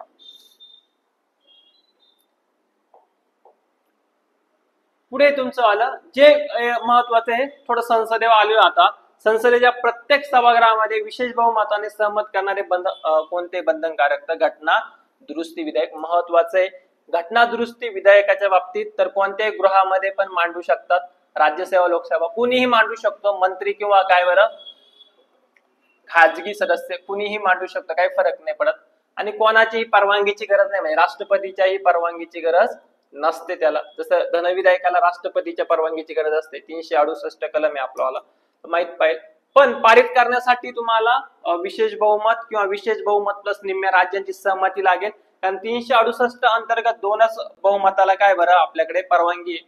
सर्वसाधारण बहुमत हे साधं बहुमत आहे, त्याच्यानुसार 368 अंतर्गत ते येत नाही, हे तुम्हाला माहित पाहिजे. फक्त 2च बहुमत तुमच्यासाठी येतात. तर याला तुम्हाला उत्तर आहे घटना दुरुस्ती विधेयक. Okay, 3 number. येस, पुढे जाऊ. 25 नंबरचा प्रश्न आहे, खालीलपैकी कोणती संसद आणि राज्य विधिमंडळ या दोघांमध्ये समान प्रक्रिया नाही. समान प्रक्रिया नाही, तर बघू आपण. बघा काय, एखादे विधेयक अर्थविधेयक नाही कोणत्याही सभागृहात पास केले जाते. यस, दोघांसाठी ही समान प्रक्रिया आहे, इथे प्रक्रिया नाही म्हटलेलं आहे. ओके, तर संसदेमध्ये पण आहे तसंच. फक्त बघा, संसदेमध्ये लोकसभेतच अर्थविधेयक जातं आणि राज्य विधिमंडळामध्ये पण विधानसभेतच फक्त अर्थविधेयक जातं. बाकीचे विधेयक कोणत्या गृहामध्ये पास करू शकतात. अर्थविधेयक फक्त कनिष्ठ सभागृहात लोकसभा आणि विधानसभा प्रथम सादर केले जाते. यस, दोघांनाही समान प्रोसिजर आहे. ओके, सामान्य विधेयक कोणताही मंत्री अथवा खाजगी सदस्याद्वारे सादर केले जाऊ शकते. यस, दोघांसाठी पण आहे. आता दोन्ही गृहांसाठी म्हणजे संसद आणि संयुक्त बैठक, तर हे तुमचं चुकीचं आहे. बघा, राज्यासाठी संयुक्त बैठकच नाहीये, वरती केंद्रासाठी 108 नुसार संयुक्त बैठक आहे, तर याच्यासाठी नाही. म्हणून तुमचं उत्तर येतं काय, फक्त लक्षात. बाकीच्या तिन्ही प्रक्रिया तुमची काय बरं सारखी आहे. ओके, येस, पुढे जाऊ आपण. नियंत्रक व महालेखा परीक्षक यांचे वेतन आणि भत्ते कुठून डिसाइड केले जाते. कॅग आहे, कॅगचे कलम तुम्हाला माहितच पाहिजे. 148 पासून 151 पर्यंत याच्यामध्ये कॅगची नियुक्ती आहे, त्याचेवाले काय बरं कर्तव्य आहे तुमचेवाले, त्याचं काय तुमचं विधिमंडळासमोर संसदेसमोर तो काय अहवाल सादर करतो, हे पण तुम्हाला माहिती पाहिजे. आता कुठून केले जातं ते, तर संसदेकडून निश्चित केले जातं. कुठून निश्चित केले जाते, संसदेकडून, आणि भारताच्या संचित निधीतूनच दिले जातात. ओके, राष्ट्रपतीकडून वगैरे नाही, हे काही संसदेकडून निश्चित केले जातात. Okay, yes, CAG. पुढे जाऊ आपण. कलम आहे, पुन्हा अगेन विचारलंय का कॅग राष्ट्रपती आणि राज्यपालाचा अहवाल सादर करतो. कारण कॅग दोघांचंही काय करतो, ऑडिट करतो. राज्यासाठी काय सेपरेट कॅग नाही आपल्याकडे, तर ते तुम्हाला माहिती पाहिजे. तो कोणत्या कलमानुसार, तर कलम मी तुम्हाला सांगितलं 151(1) आहे. एक तो राष्ट्रपतीकडे पाठवतो आणि राष्ट्रपती संसदेकडे पाठवतो. 2 आहे तो राज्यपालाकडे पाठवतो, राज्यपाल राज्य विधिमंडळासमोर ठेवतो. हे 151 तुम्हाला माहिती पाहिजे फक्त. ओके, 48 तुम्हाला नियुक्तीसाठी माहिती पाहिजे. 49 त्याचे कर्तव्य आणि 50 तुम्ही मला सांगा. ओके, तुमचा अभ्यास पाहिजे. येस, आणि याच्याबद्दल उल्लेख केलेला आपण करंटच्या याच्यामध्ये लेक्चरमध्ये. लोकलेखा समितीचा मार्गदर्शक वगैरे असतो. त्या समित्यांना काही एका अंदाज समितीला 50 वर्ष पूर्ण, 75 वर्ष पूर्ण झालेले, तर त्याच्यावरती पण राज्यसेवेला प्रश्न येण्याचे चान्सेस आहेत. पुढे जाऊ आपण. आंतरराज्य परिषदेची स्थापना भारतीय संविधानाच्या कोणत्या कलमानुसार झाली. एकदम सिंपल आहे तुम्हाला. आंतरराज्य परिषद कलम काय 263. कोण करतो, तर राष्ट्रपती करतो. अध्यक्ष कोण असतो, पंतप्रधान असतो. तर पार्ट 1चं जे चालू घडामोडीचं लेक्चर आहे त्याच्यामध्ये सगळं एक्सप्लेन केलेलं आहे आंतरराज्य परिषदेच्या बाबतीमध्ये. आता मी काही एक्सप्लेन करीत नाही, कारण तेच कंटेंट, तेच डबल एक्सप्लेनेशन. त्यापेक्षा तुम्ही काय करा, आधी माझं मत आहे, एकदम वैयक्तिक मत आहे, तुम्ही करंट अफेअरचे दोन्ही राजकीय घडामोडीचे लेक्चर बघा. त्याच्यातून तुम्हाला खूप रिव्हिजन होईल, त्याच्यातून पेपरला पण तुम्हाला फायदा होऊ शकतो. पुढे बघा, राज्य विधानसभेच्या निवडणुकीत खालीपैकी कोणत्या संस्था घ्या. विधानसभेची अगेन सांगतो, पुन्हा करंट अफेअर मध्ये मी ते कव्हर केलेलं आहे. विधानसभे आले राज्य शब्द आहे, तर तुम्ही काय आता म्हणजे राज्य निवडणूक आयोगाकडे, तर ही विधान चुकीचं. तुमचे राज्य आणि केंद्रीय दोन्हीही काय घेतं बरं, केंद्रीय निवडणूक आयोग घेतं. राज्य निवडणूक आयोग तर कशाचं घेतात, स्थानिक स्वराज्य संस्थेचं. आता तर चर्चेत पण आहे त्यांचे दिनेश वाघमारे नवीन काय झाले, आयुक्त पण झालेले तुमच्यावाले, माझ्यामध्ये 7वे झालेले. हे तुम्हाला चर्चेत होते, तुम्हाला करायचंच आहे. 243K करायचं तुम्हाला, ZA करायचं आहे, हे आपण सगळं बघितलं बघा. सगळं टोटल बघितलंय तुमचं, एकदम करंटच्या लेक्चर मध्ये डिटेल मध्ये घेतलेलं आहे. आता तर राज ठाकरे, महाविकास आघाडी सर्व तिकडे गेले पण होते, तर चर्चेमध्ये करा तुम्ही, व्यवस्थित करा राज्य निवडणूक आयोग. पुढे जाऊ आपण. विभागीय परिषदेबाबतीत ते पुन्हा अगेन पूर्ण टोटल एक्सप्लेन केलेले आधीच्या युट्यूबच्या लेक्चरवर बघा. विभागीय परिषद ही घटनात्मक संस्था आहे का नाही, विधान चुकीचं आहे तुमचं आलं. ही फक्त वैधानिक संस्था आहे. वैधानिक तर राज्य पुनर्रचना कायदे 1956 त्याला वैधानिक दर्जा भेटला, त्या 5 यांना. आणि ही 6वी जी आहे ती आहे ईशान्य विभागीय परिषद, तिला 1971च्या कायद्यानं दर्जा भेटलेला आहे. तर तुम्हाला दोघांमधला फरक पण माहित पाहिजे. केंद्रीय गृहमंत्री विभागीय परिषदेचे काय असतात बरं, अध्यक्ष. असं ब तुमचं बरोबर आहे. पक्षी विभागीय परिषदेचे मुख्यालय अहमदाबाद, हे चुकीचं आहे, तुमचं मुंबई आहे. म्हणून तुमचं उत्तर काय पाहिजे, फक्त ब. करंट मध्ये आहे तुम्हाला. आत्ताच 27वी बैठक कुठे झाली, पुण्यामध्ये. तर बघा पहिलं लेक्चर, त्याच्यामध्ये सगळं डिटेल एक्सप्लेन केलेलं आहे. पुण्यामध्ये झालेली पहिली बैठक. तर पेपरला येऊ शकतो विभागीय परिषद, झोनल कौन्सिल. यस, पुढे जाऊ आपण. 73वी घटना दुरुस्ती 1992 ने कोणता भाग समावेश केला, तर मगाशी कधी एक्सप्लेन केलेले. तर 73वी घटना दुरुस्तीने भाग 9, आणि ही केलेली आहे 74वी, आणि ही झाली 97. हे असं काही नाही. ओके, तर 73वी मगाशी एक्सप्लेन केलंय, तर एकदा बघा पुन्हा. 74वी घटना दुरुस्ती कोणत्या कलमामध्ये राज्य वित्त आयोगाची स्थापना केली, बघा इथे प्रश्न आलेले 74वी ना. तर त्याचे 243, 42 चालणार नाही. हा, 243 आय आहे राज्य वित्त आयोग, आय फॉर इन्कम, पण ही 73वी नाही. इथे 74वी विचारलंय, तर 243 काय तुमचा वाय. यस, 4 नंबरचं उत्तर तुमचं. पुढे जाऊ. महाराष्ट्र जिल्हा नियोजन समितीचे खालीलपैकी कोण सचिव असतात तुम्हाला, तर जिल्हा नियोजन समिती माहित पाहिजे, त्याचे अध्यक्ष तुम्हाला माहित पाहिजे पालक मंत्री. एकदा बघा फक्त, मला एवढी डेट आठवत नाही, पण महाराष्ट्र जिल्हा नियोजन समिती स्थापना 1973ची का, एकदा चेक करा तुम्ही, 73 वगैरे स्थापना झालेली का. अध्यक्ष पालकमंत्री असतात. इथे सचिव विचारले, तर सचिव तुमचे जिल्हा अधिकारी असतात, उत्तर तुमचं 2 आहे. आणि विभागीय आयुक्त तुमचे उपाध्यक्ष असतात.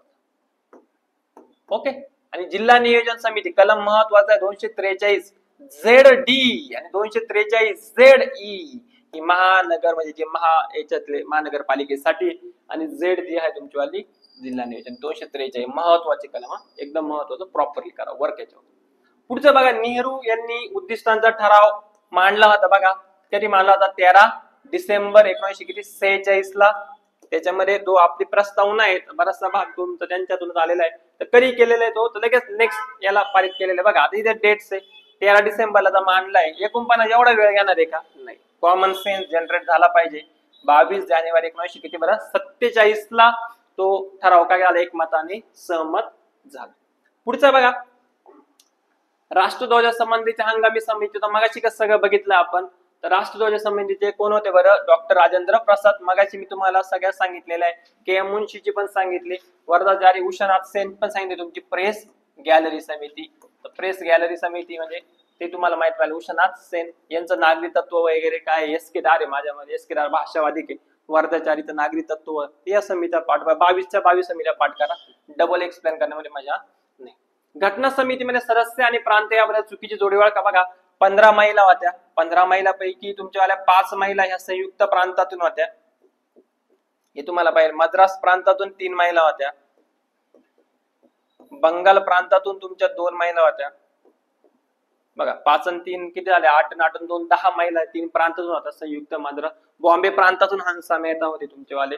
त्रावणकोर इकडून एक तुमची महिला होती. तर तुम्हाला 15 महिला माहित पाहिजे बघा. दुर्गाबाई देशमुख मद्रास प्रांत, यस. याच्यामध्ये लक्षात ठेवा, दक्षिणी वेल्ल्यातून ही एक महिला मद्रास प्रांतातली होती. राज्यघटनेमध्ये पहिली आणि एकमेव दलित महिला, तुम्हाला माहिती पाहिजे,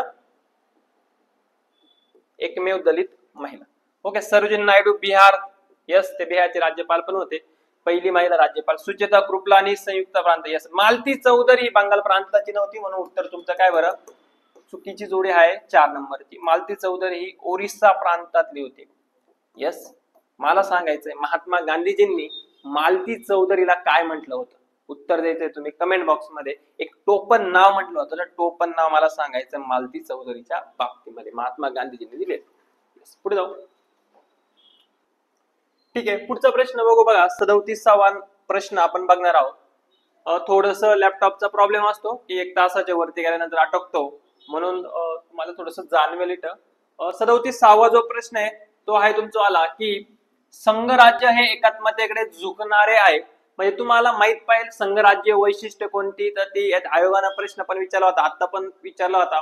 2 गृह असतील तुमच्यावाले, 2 राज्यघटना, 2 नागरी तत्व वगैरे, या 8 राज्यघटना वगैरे तुमच्या कोणते झालेले संघ राज्याचे वैशिष्ट्य झाले. एकात्मते कोणतं बघा, एक राज्यघटना यस यस, म्हणजे हा इलिमिनेट होतो तुमचा आला. लवचिक राज्यघटना यस, की सेंटर आहे ते तुमचं वाला काय करू शकतं बरं, कधीही लवचिक म्हणजे कधीही सोप्या पद्धतीने राज्यघटनेत बदल करून ते अधिकार आपल्याकडे घेऊ शकतो, राज्याचे पण अधिकार आपल्याकडे घेऊ शकतो, म्हणून लवचिक राज्यघटना. एकात्मिक न्याय व्यवस्था यस, अमेरिकेकडे जसं तुमचं वाला संघ राज्य फेडरल कोर्ट तसं भारताकडे नाही, एकात्मिक न्याय व्यवस्था. अखिल भारतीय सेवा ज्या 3 आहे, IPS IAS आहे तुमचं, IPS आहे, नंतर तुमची IFS आहे फॉरेस्ट सर्व्हिस वगैरे. तर या तिन्ही सर्व्हिसची नियुक्ती वगैरे ही केंद्र सरकारकडून UPSC कडून होत असते, आणि ते कार्यरत कुठे असतं तुमच्यावाल्या राज्यामध्ये असतात. तर थोडंसं राज्य सरकार नियंत्रण ठेवण्यासारखंच काम होतं, म्हणून याचं उत्तर आहे बघा वरील पैकी काय बरं, सर्व. 4 नंबर. पुढचं जाऊ आपण. 38 नंबरचा प्रश्न आहे, खालीलपैकी कोणते विधान काय बरं योग्य आहे. थोडस इथेच कव्हर करू आपण. कन्सेप्च्युअल बघा, सर्व लोकशाही देश हे प्रजासत्ताक असतात.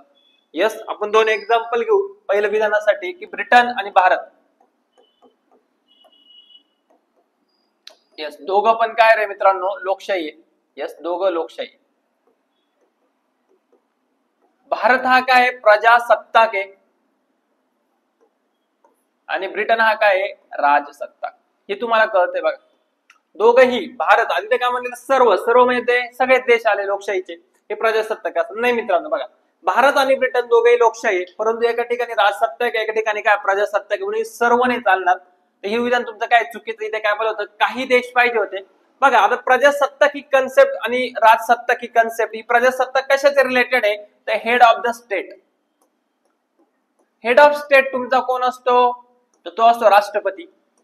आणि आपला राष्ट्रपती हा काही वंश परंपरेनं निवडून आलेला नसतो, किंवा त्याच्यासाठी काही तुमचा हा जनतेतून निवडून आलेला असतो. बघा, वंश परंपरेनं काही त्याची नेमणूक होत नाही, म्हणजे आपल्या राष्ट्रपतीचा पुढचा मुलगा वगैरे तोच राष्ट्रपती होईल असं काही म्हणते नाही. म्हणून आपण तो प्रजेतून निवडून आलेला, प्रजेतून म्हणण्यापेक्षा प्रजेच्या प्रतिनिधीकडून तो निवडून गेलेला आहे, म्हणून त्याला आपण काय म्हणतो बरं, प्रजासत्ताक म्हणतो. परंतु यांचा जर हेड ऑफ स्टेट बघितला, तो आहे राजा, आणि तो काय केलेला बरं, वंश परंपरेनं म्हणून हे राजसत्ता केलं. हे कन्सेप्ट कळलं पाहिजे. कधी कधी तुम्हाला राष्ट्रपती जागी आयोग पंतप्रधान टाकले तर पंतप्रधान चालणार नाही. कन्सेप्ट फक्त हेड ऑफ द स्टेटच्या रिलेटेड आहे, हेड ऑफ गव्हर्नमेंटच्या रिलेटेड ही कन्सेप्ट नाहीये, म्हणून पहिलं विधान तुमचं चुकीचं आहे. पुन्हा बघा, सर्व लोकशाही देशांची संसद ही सार्वभौम असते. नाही मित्रांनो, पुन्हा हेच एक्झाम्पल, जरी आपल्याकडे प्रजासत्ताक आहे तर आपली संसद ही सार्वभौम नाहीत. मगाशी का तुम्हाला विचारलं, ब्रिटनची संसद ही काय बरं सार्वभौम आहे. म्हणजे काही पॉलिटिक्स लोक, पॉलिटिकल जे तज्ञ ते काय म्हणतात की ब्रिटनची संसद कोणताही कायदा करू शकते, फक्त म्हणजे इथपर्यंत की फक्त माणसाची स्त्री आणि स्त्रीचा माणूस या 2 गोष्टी जर सोडल्या तर बाकी सर्व ब्रिटनची संसद करू शकते, त्याच्यावर कोणत्याही प्रकारची बंधने नाही. परंतु भारतीय संसदेवर खूप बंधन आहे, जशी मूलभूत अधिकाराचं बंधन आहे, न्यायालयीन पुनर्विलोकन बंधन आहे, तुमचं वाला लिखित राज्यघटना आहे, राज्यघटनेचे वैशिष्ट्य याचं बंधन आहे. त्याच्यामुळे भारताची संसद ही काय सार्वभौम नाही. मात्र तुमची वाली बघा, भारत सार्वभौम आहे. भारत जरी युनायटेड नेशनचा सदस्य असला, बाकीच्या पण संघटनेचा सदस्य असला, तरी भारत सार्वभौम आहे, त्याच्यावर कोणते बंधन येत नाही. आपली जी घटना समिती होती ती पण काय झाली बरं, सार्वभौम झाली. ज्यावेळेस 1947चा फाळणीचा कायदा झाला त्यानंतर भारतीय संसद पण सार्वभौम, घटना समिती पण सार्वभौम झाली, पण भारतीय संसद ही सार्वभौम नाही. म्हणून हे पण विधान तुमचं काय चुकीचं, म्हणून दोन्हीही नाही, दोन्ही योग्य नाही. बघा, कन्सेप्च्युअल प्रश्न होता, जर आला तर तुम्हाला टॅकल करता आला पाहिजे. पुढे जाऊ बघा, 39 नंबरचा प्रश्न आहे, फाजल अली यांच्या अध्यक्षतेखाली असलेल्या राज्य पुनर्रचना आयोगाने आपला अहवाल कधी दिला. तर बघा, तुमची 1953 ची काय बरं स्थापना आहे तुमची वाली, आणि अहवाल दिला 1900 किती बरं 55, या सप्टेंबर 1900 किती 55.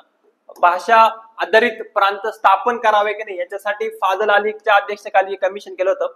राज्य पुनर्रचना कायदा पण केला 1900 कितीचा 56चा कायदा केलेला आहे, आणि यांनी सांगितलं की तुम्ही भाषेवर आधारित राज्य स्थापन करा, फक्त एक भाषा एक राज्य हे काय केलं, हे तत्व त्यांनी अमान्य केलं. कोण कोण सदस्य होते ते माहित पाहिजे तुम्हाला. हृदयनाथ कुंजरू असेल, सेन असतील, हे तुमचे काय होते बरं, फाजल अली आयोगामध्ये सदस्य होते, लक्षात ठेवा. आणि पहिलं जे आपलं होतं ते 16 राज्य आणि 3 युटी, त्याचं रूपांतर राज्य पुनर्रचना कायद्याने 14 राज्य आणि किती मध्ये केलं बरं, 6 युटी मध्ये केलं. 15वं राज्य तुम्हाला माहिती पाहिजे कोणतं स्थापन झालं, तर 15वं राज्य महाराष्ट्रातून सेपरेट होऊन गुजरात इथून 15वं राज्य झालं. ठीक आहे, पुढे जाऊ आपण. तर उत्तर आहे तुमचं सप्टेंबर 1900 किती बरं, 55. खालील पर्यायापैकी योग्य पर्याय तुम्हाला ओळखायचा आहे. बघा प्रश्न थोडासा हा हॅशटॅग झालेला, इथे अयोग्य पाहिजे होतं खरं म्हणजे, परंतु योग्य. यस, अमेरिकेकडूनच न्याय पुनर्विलोकन घेतलंय, ऑस्ट्रेलियाकडूनच संयुक्त बैठक घेतली, नंतर आयर्लंडकडून हे विधान चुकीचं आहे. राज्यपालाची नेमणूक आपण कोणाकडून घेतली आहे, कॅनडा. आणि रशियाकडून आपण काय घेतलं बरं, मूलभूत कर्तव्य. तिन्ही विधान तुमचे बरोबर योग्य करायचे म्हणून हा हॅशटॅग झालेला आहे. फक्त इथे अयोग्य पाहिजे होता, पण तुम्हाला कळलं पाहिजे, उसने वारी तुम्हाला पाठ पाहिजे. ओके, पुढे जाऊ आपण. नागरिकत्व कायदा 1955 कोणत्या मार्गाने नागरिकत्व मिळवण्यासाठी निष्ठेची शपथ घ्यावी लागते. तर तुम्हाला नागरिकत्वावर एवढं माहिती, एवढं म्हणजे प्रश्न विचारला जात नाही, मेन्सला वगैरे विचारू शकतात. नागरिकत्व तुमचं पार्ट 2 मध्ये येतो, भाग 2, आणि कलम तुमच्यावर बघा 5 पासून तर कितीपर्यंत, कलम 11 पर्यंत.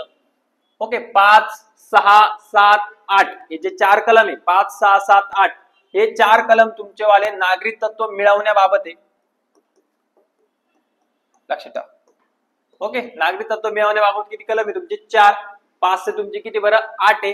9वा जे कलम आहे तुमचं वाले, हे नागरिकत्व काय गमावण्याबाबत आहे, कशा प्रकारे नागरिकत्व गमावलं जाऊ शकतं. तर बघा हे एक झालं, हे राज्यघटनेद्वारे झालं. नंतर 1955चा नागरिकत्वाचा कायदा आहे, आणि त्या नागरिकत्वाद्वारे, त्या कायद्याद्वारे 5 मार्गाने नागरिकत्व मिळवलं जातं. एक आहे जन्माने प्राप्ती, वंश परंपरा प्राप्ती, नोंदणीद्वारे तुमचीवाली क्षेत्र विलिनीकरण प्राप्ती. याचं उत्तर आहे तुमचं काय बरं, नोंदणीद्वारे प्राप्ती. Yes, 3 number. पुढे जाऊ आपण. कलम 19 मधील भाषण आणि अभिव्यक्ती स्वातंत्र्यावर कोणती बंधने येत्या. यस, आपल्याकडे जे मूलभूत अधिकार आहे हे अनिर्बंधित नाहीये, तर ते निर्बंधित आहे. त्याच्यावरती काही मर्यादा आहे, काही रिस्ट्रिक्शन्स आहे. कोणते कोणते प्रकारचे रिस्ट्रिक्शन्स आहे, काय काय, हा प्रश्न एक्सपेक्टेड आहे कधीतरी. तर बघा, राष्ट्राचे संरक्षण महत्वाचं आहे. तुम्हाला अभिव्यक्ती स्वातंत्र्य दिलं म्हणून त्याच्यापासून राष्ट्राला कोणताही धोका निर्माण नाही झाला पाहिजे. परदेशांशी मैत्रीपूर्ण संबंध, त्याच्यावरती कोणताही परिणाम नाही झाला पाहिजे तुमच्या बोलण्यानं. चारित्र्य हनन, कोणाची बदनामी नाही झाली पाहिजे. आणि कायदे मंडळाचा अवमान नाही. ते बघा, कायदे मंडळाचा अवमान आपण करू शकतो, कायदा चुकीचा असेल तर बोलणारच, लक्षात ठेवा, त्याच्यात काही नाही. इथे तुमचा न्यायालयाचा अवमान आहे. बघा, न्यायालयाचा अवमान आपण करू शकत नाही. तर ड तुम्ही इलिमिनेट केलं तर उत्तर भेटतं तुम्हाला काय, अ ब क. तर हे तुमचं काय बरं उत्तर आहे. हे बंधने एकदा तुम्हाला माहिती पाहिजे. यस, पुढे जाऊ आपण. खालीलपैकी कोणत्या घटनादुरुस्तीने मूलभूत हक्क कमी करण्याची किंवा हिरावून घेण्याची संसदेला अधिकार आहेत असे म्हटले. बघा, तुम्हाला थोडंसं माहित असलं पाहिजे. तर गोलकनाथ खटला झाला होता, आणि या गोलकनाथ खटल्यामध्ये काय सांगितलं होतं की मूलभूत अधिकार हे दैवी आणि अपरिवर्तनीय, म्हणजे त्याच्यामध्ये कोणत्याही प्रकारचा बदल करता येणार नाही, तसे हे दैवी स्वरूपात आहे, देवानं निर्माण केलेले, असं गोलकनाथ खटल्यात सांगण्यात आलं होतं. आणि त्याला प्रत्युत्तर म्हणून इंदिरा गांधीजींनी 24वी घटनादुरुस्ती आणि 25वी घटनादुरुस्ती पारित केली, लक्षात ठेवा मित्रांनो. ओके, त्याला प्रत्युत्तर म्हणून 1971. आणि या 24व्या घटनादुरुस्ती 2 गोष्टी सांगितल्या. बघा, एक तर मूलभूत हक्क कमी करण्याचे किंवा हिरावून घेण्याचा अधिकार कोणाला आहे, संसदेला आहे. आणि दुसरी गोष्ट सांगितली बघा, जे घटनादुरुस्ती विधेयक असेल तुमचं, त्या घटनादुरुस्ती विधेयकावरती सही देणं राष्ट्रपतीला काय रे, बंधनकारक आहे, लक्षात ठेवा. राष्ट्रपतीला सही देणं बंधनकारक आहे 24व्या घटनादुरुस्ती. 25व्या घटनादुरुस्तीमध्ये सांगितलं का जे काही मार्गदर्शक, जसं 39B असेल, 39C असेल, तर या मार्गदर्शक तत्वांच्या अंमलबजावणीसाठी जर तुमच्या मूलभूत अधिकारांचं उल्लंघन होत असेल तर ते अवैध ठरणार नाही, लक्षात ठेवा. याची अंमलबजावणी करणं, याला प्रायोरिटी जास्त दिली 39B आणि 39 काय बरं, C ला. आणि ही 25वी होती. पुढे जाऊन 42वी घटनादुरुस्ती केली, 71ची नाही 76ची, यानं पुढे जाऊन केली आणि सांगितलं का नुसतं 39B आणि 39C नाही, तर सर्व मार्गदर्शक तत्वांच्या अंमलबजावणीसाठी जरीही मूलभूत अधिकारांचं उल्लंघन झालं तरी तुम्ही न्यायालयात जाऊ शकणार नाही. परंतु हे अवैध ठरलं. पुढचे जे खटले आपण बघणार आहे, तर ते 42वी घटनादुरुस्ती याच्या बाबतीत अवैध ठरलेली, ती सीमित ठेवली फक्त 39B आणि 39 काय बरं, C पर्यंत. तुम्ही ते तत्व सर्व मार्गदर्शक तत्वांसाठी लागू करू शकत नाही. ते माहित पाहिजे. गोलकनाथ खटला 24वी घटना दुरुस्ती 1971. येस, पुढे जाऊ आपण. खालीलपैकी कोणते वैशिष्ट्य हे संसदीय शासन वैशिष्ट्य, संसदीय शासनाचे वैशिष्ट्य नाही. संसदीय आणि अध्यक्षीय असे तुम्हाला दोन माहित पाहिजे. अमेरिकेमध्ये आपल्याकडे काय, अमेरिकेत अध्यक्षीय, तिथे कायदे मंडळ, कार्यकारी मंडळाला काय उत्तरदायी नाही, किंवा कार्यकारी मंडळ कायदे मंडळाला उत्तरदायी नाही. भारताकडे संसदीय, संसदीय वैशिष्ट्यच काय माहितीये का, कार्यकारी मंडळ ही नेहमी कायदे मंडळाला उत्तरदायी नाही. बघा आपल्याकडे नामपात्र आणि वास्तव कार्यकारी विभाग आहे. यस, नामपात्र राष्ट्रपती झाले, वास्तव तुमचे पंतप्रधान झाले. आपल्याकडे बहुमत असलेल्या पक्षाचे सरकार आहे, कारण आपल्याकडे संसदीय शासन पद्धत आहे. आणि त्याचे तुम्हाला वैशिष्ट्य नाही विचारलं तर दोन तर आपल्याकडे आहे. राजकीय एकजिन्सीपणा म्हणजे बघा, एकच जो पक्ष आहे ज्याचं सरकार स्थापन झालेलं आहे त्याचं तुमचं काय असणार आहे बरं, एकच काहीतरी अजेंडा असेल, त्या अजेंडानुसार ते काम चाललं जातं. राजकीय एजन्सीपणा, समजा आता बीजेपी गव्हर्नमेंटचं सरकार आहे तर त्यांचं एकच मत आहे, एकच सगळं तुमचं वालं काय बरं अजेंडा आहे. बघा अधिकारांची विभागणी ही नसते, ही तुमची शक्यता जास्त करून आपल्या संसदे याच्यामध्ये सापडत नाही. उत्तर आहे तुमचं बघा 3 नंबर. आपल्याकडे पण केलेली अधिकारांची विभागणी केंद्र, राज्य, नंतर काय तुमची समवर्तीमध्ये, परंतु समवर्ती सूचीमध्ये कसं केलं बघा, जास्तीत जास्त अधिकार कोणाला दिले, केंद्राला. दोघांनी कायदे केले तर केंद्राचा कायदा पॉवरफुल मानला जाईल. अजून उर्वरित अधिकार आहे, तर उर्वरित अधिकाराच्या बाबतीमध्ये पण काय आहे, हे ते 3 विषयात अधिकार नाही, याच्या बाबतीमध्ये अधिकार कोणाला दिले, केंद्र सरकार. पण अमेरिकेच्या बाबतीत अध्यक्ष प्रणालीमध्ये विचार केला तर हा अधिकार कोणाला आहे, राज्यांना अधिकार. म्हणून याचं उत्तर काय तुमचं 3 नंबरचं उत्तर आहे. कन्सेप्च्युअल प्रश्न कधी तुम्हाला येऊ शकतो, थोडस बुक्स मध्ये एकदा बघून घ्या. तुम्ही बुक्स बघा, वाचत रीड करीत असाल तर एकात्मिक अध्यक्षीय कोणती वैशिष्ट्ये आणि संसदीय कोणती वैशिष्ट्ये. ठीक आहे, पुढे जाऊ आपण.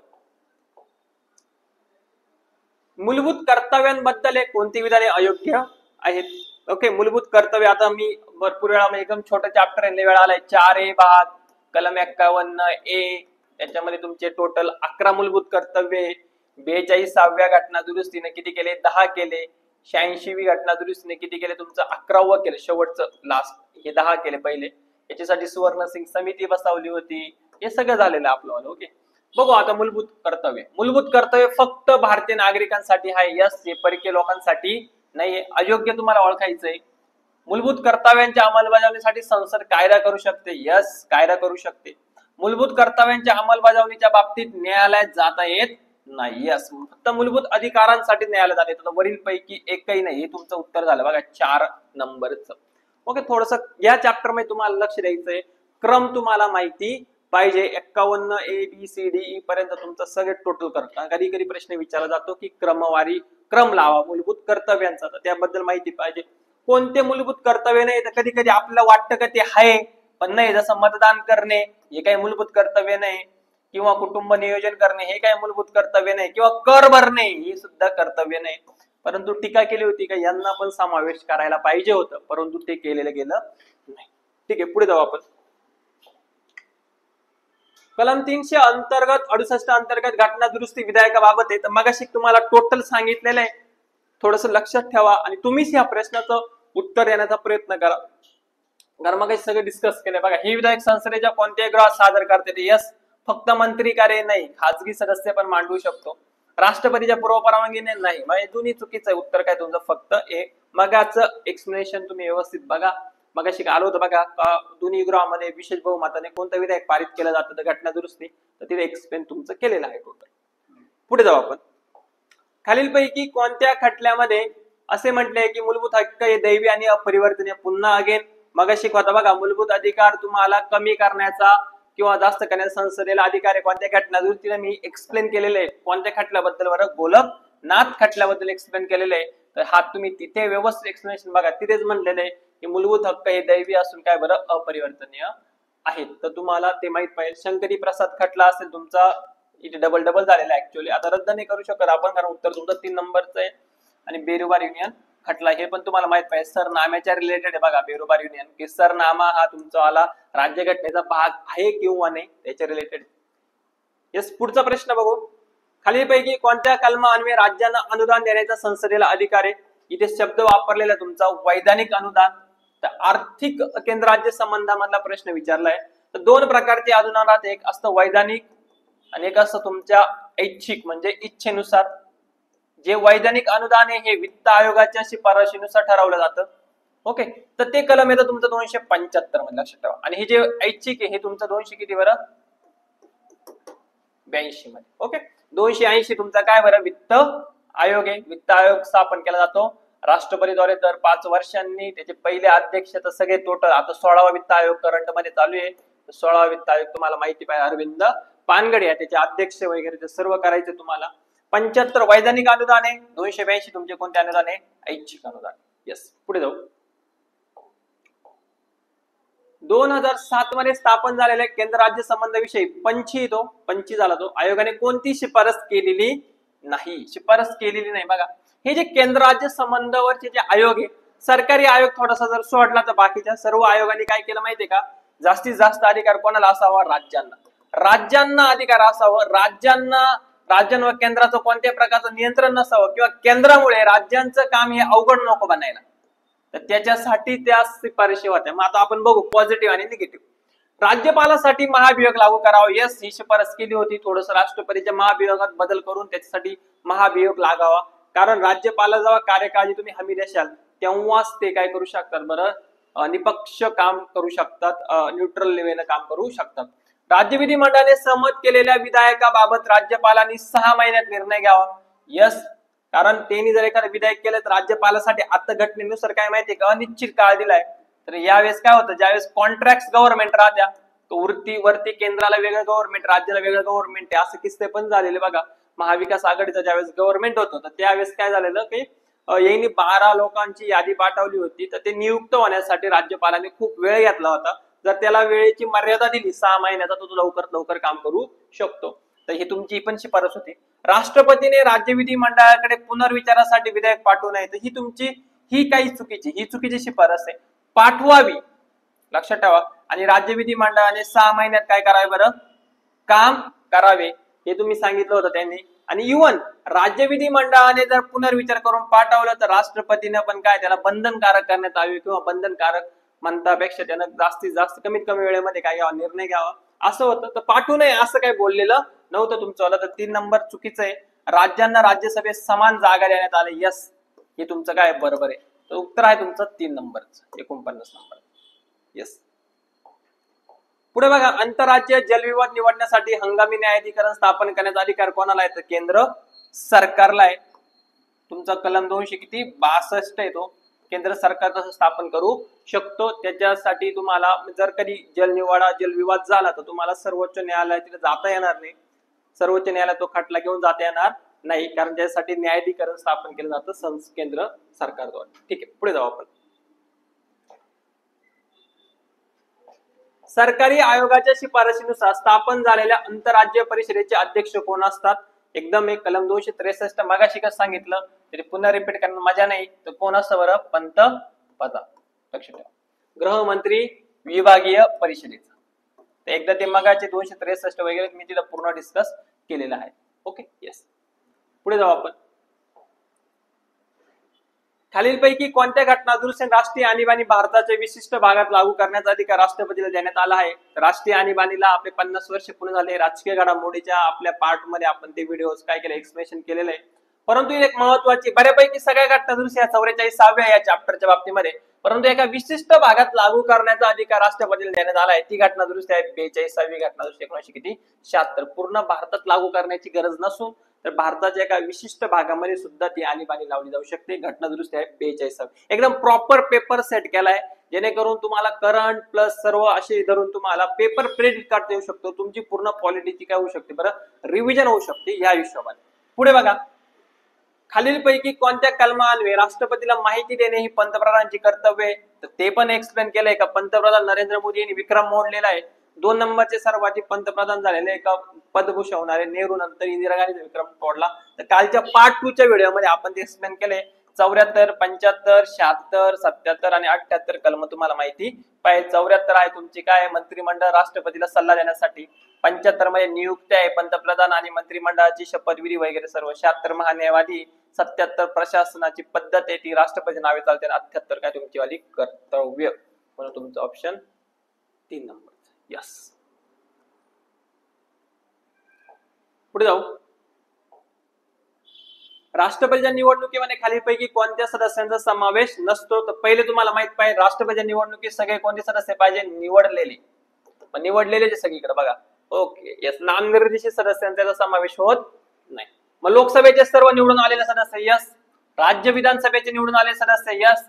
राज्यसभेचे निवडून आलेले सदस्य यस. विधान परिषदेचे निवडून आलेले सदस्य यांचा समावेश होत नाही. सर्व राज्यांसाठी विधान परिषद नाहीये. तुम्हाला मागच्या पण लेक्चर मध्ये मी सांगितलं होतं एक्सप्लेनेशन मध्ये कोणत्या कोणत्या राज्यांसाठी विधान परिषद आहे. तर त्याच्यामध्ये तुमचं वाला काय येतं बरं? महाराष्ट्र असेल, तुमचं PR असेल, आंध्र प्रदेश, तेलंगणा वगैरे. तू MBA कर नावाची ट्रिक आपण बघितली होती. तर त्याचं उत्तर आहे 3 नंबरचं. लक्षात ठेवा, विधान परिषदेचा काही संबंध नाही.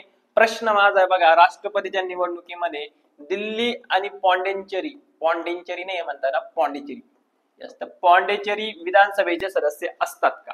याच्यासाठी तुम्हाला करायचंय दिल्ली आणि पॉंडिचेरी मध्ये. Okay yes. कोणत्या घटना दुरुस्तीने यांचा समावेश केलेला आहे तर ते पण तुम्ही एकदा कमेंट मध्ये करा. पुढे जाऊ आपण.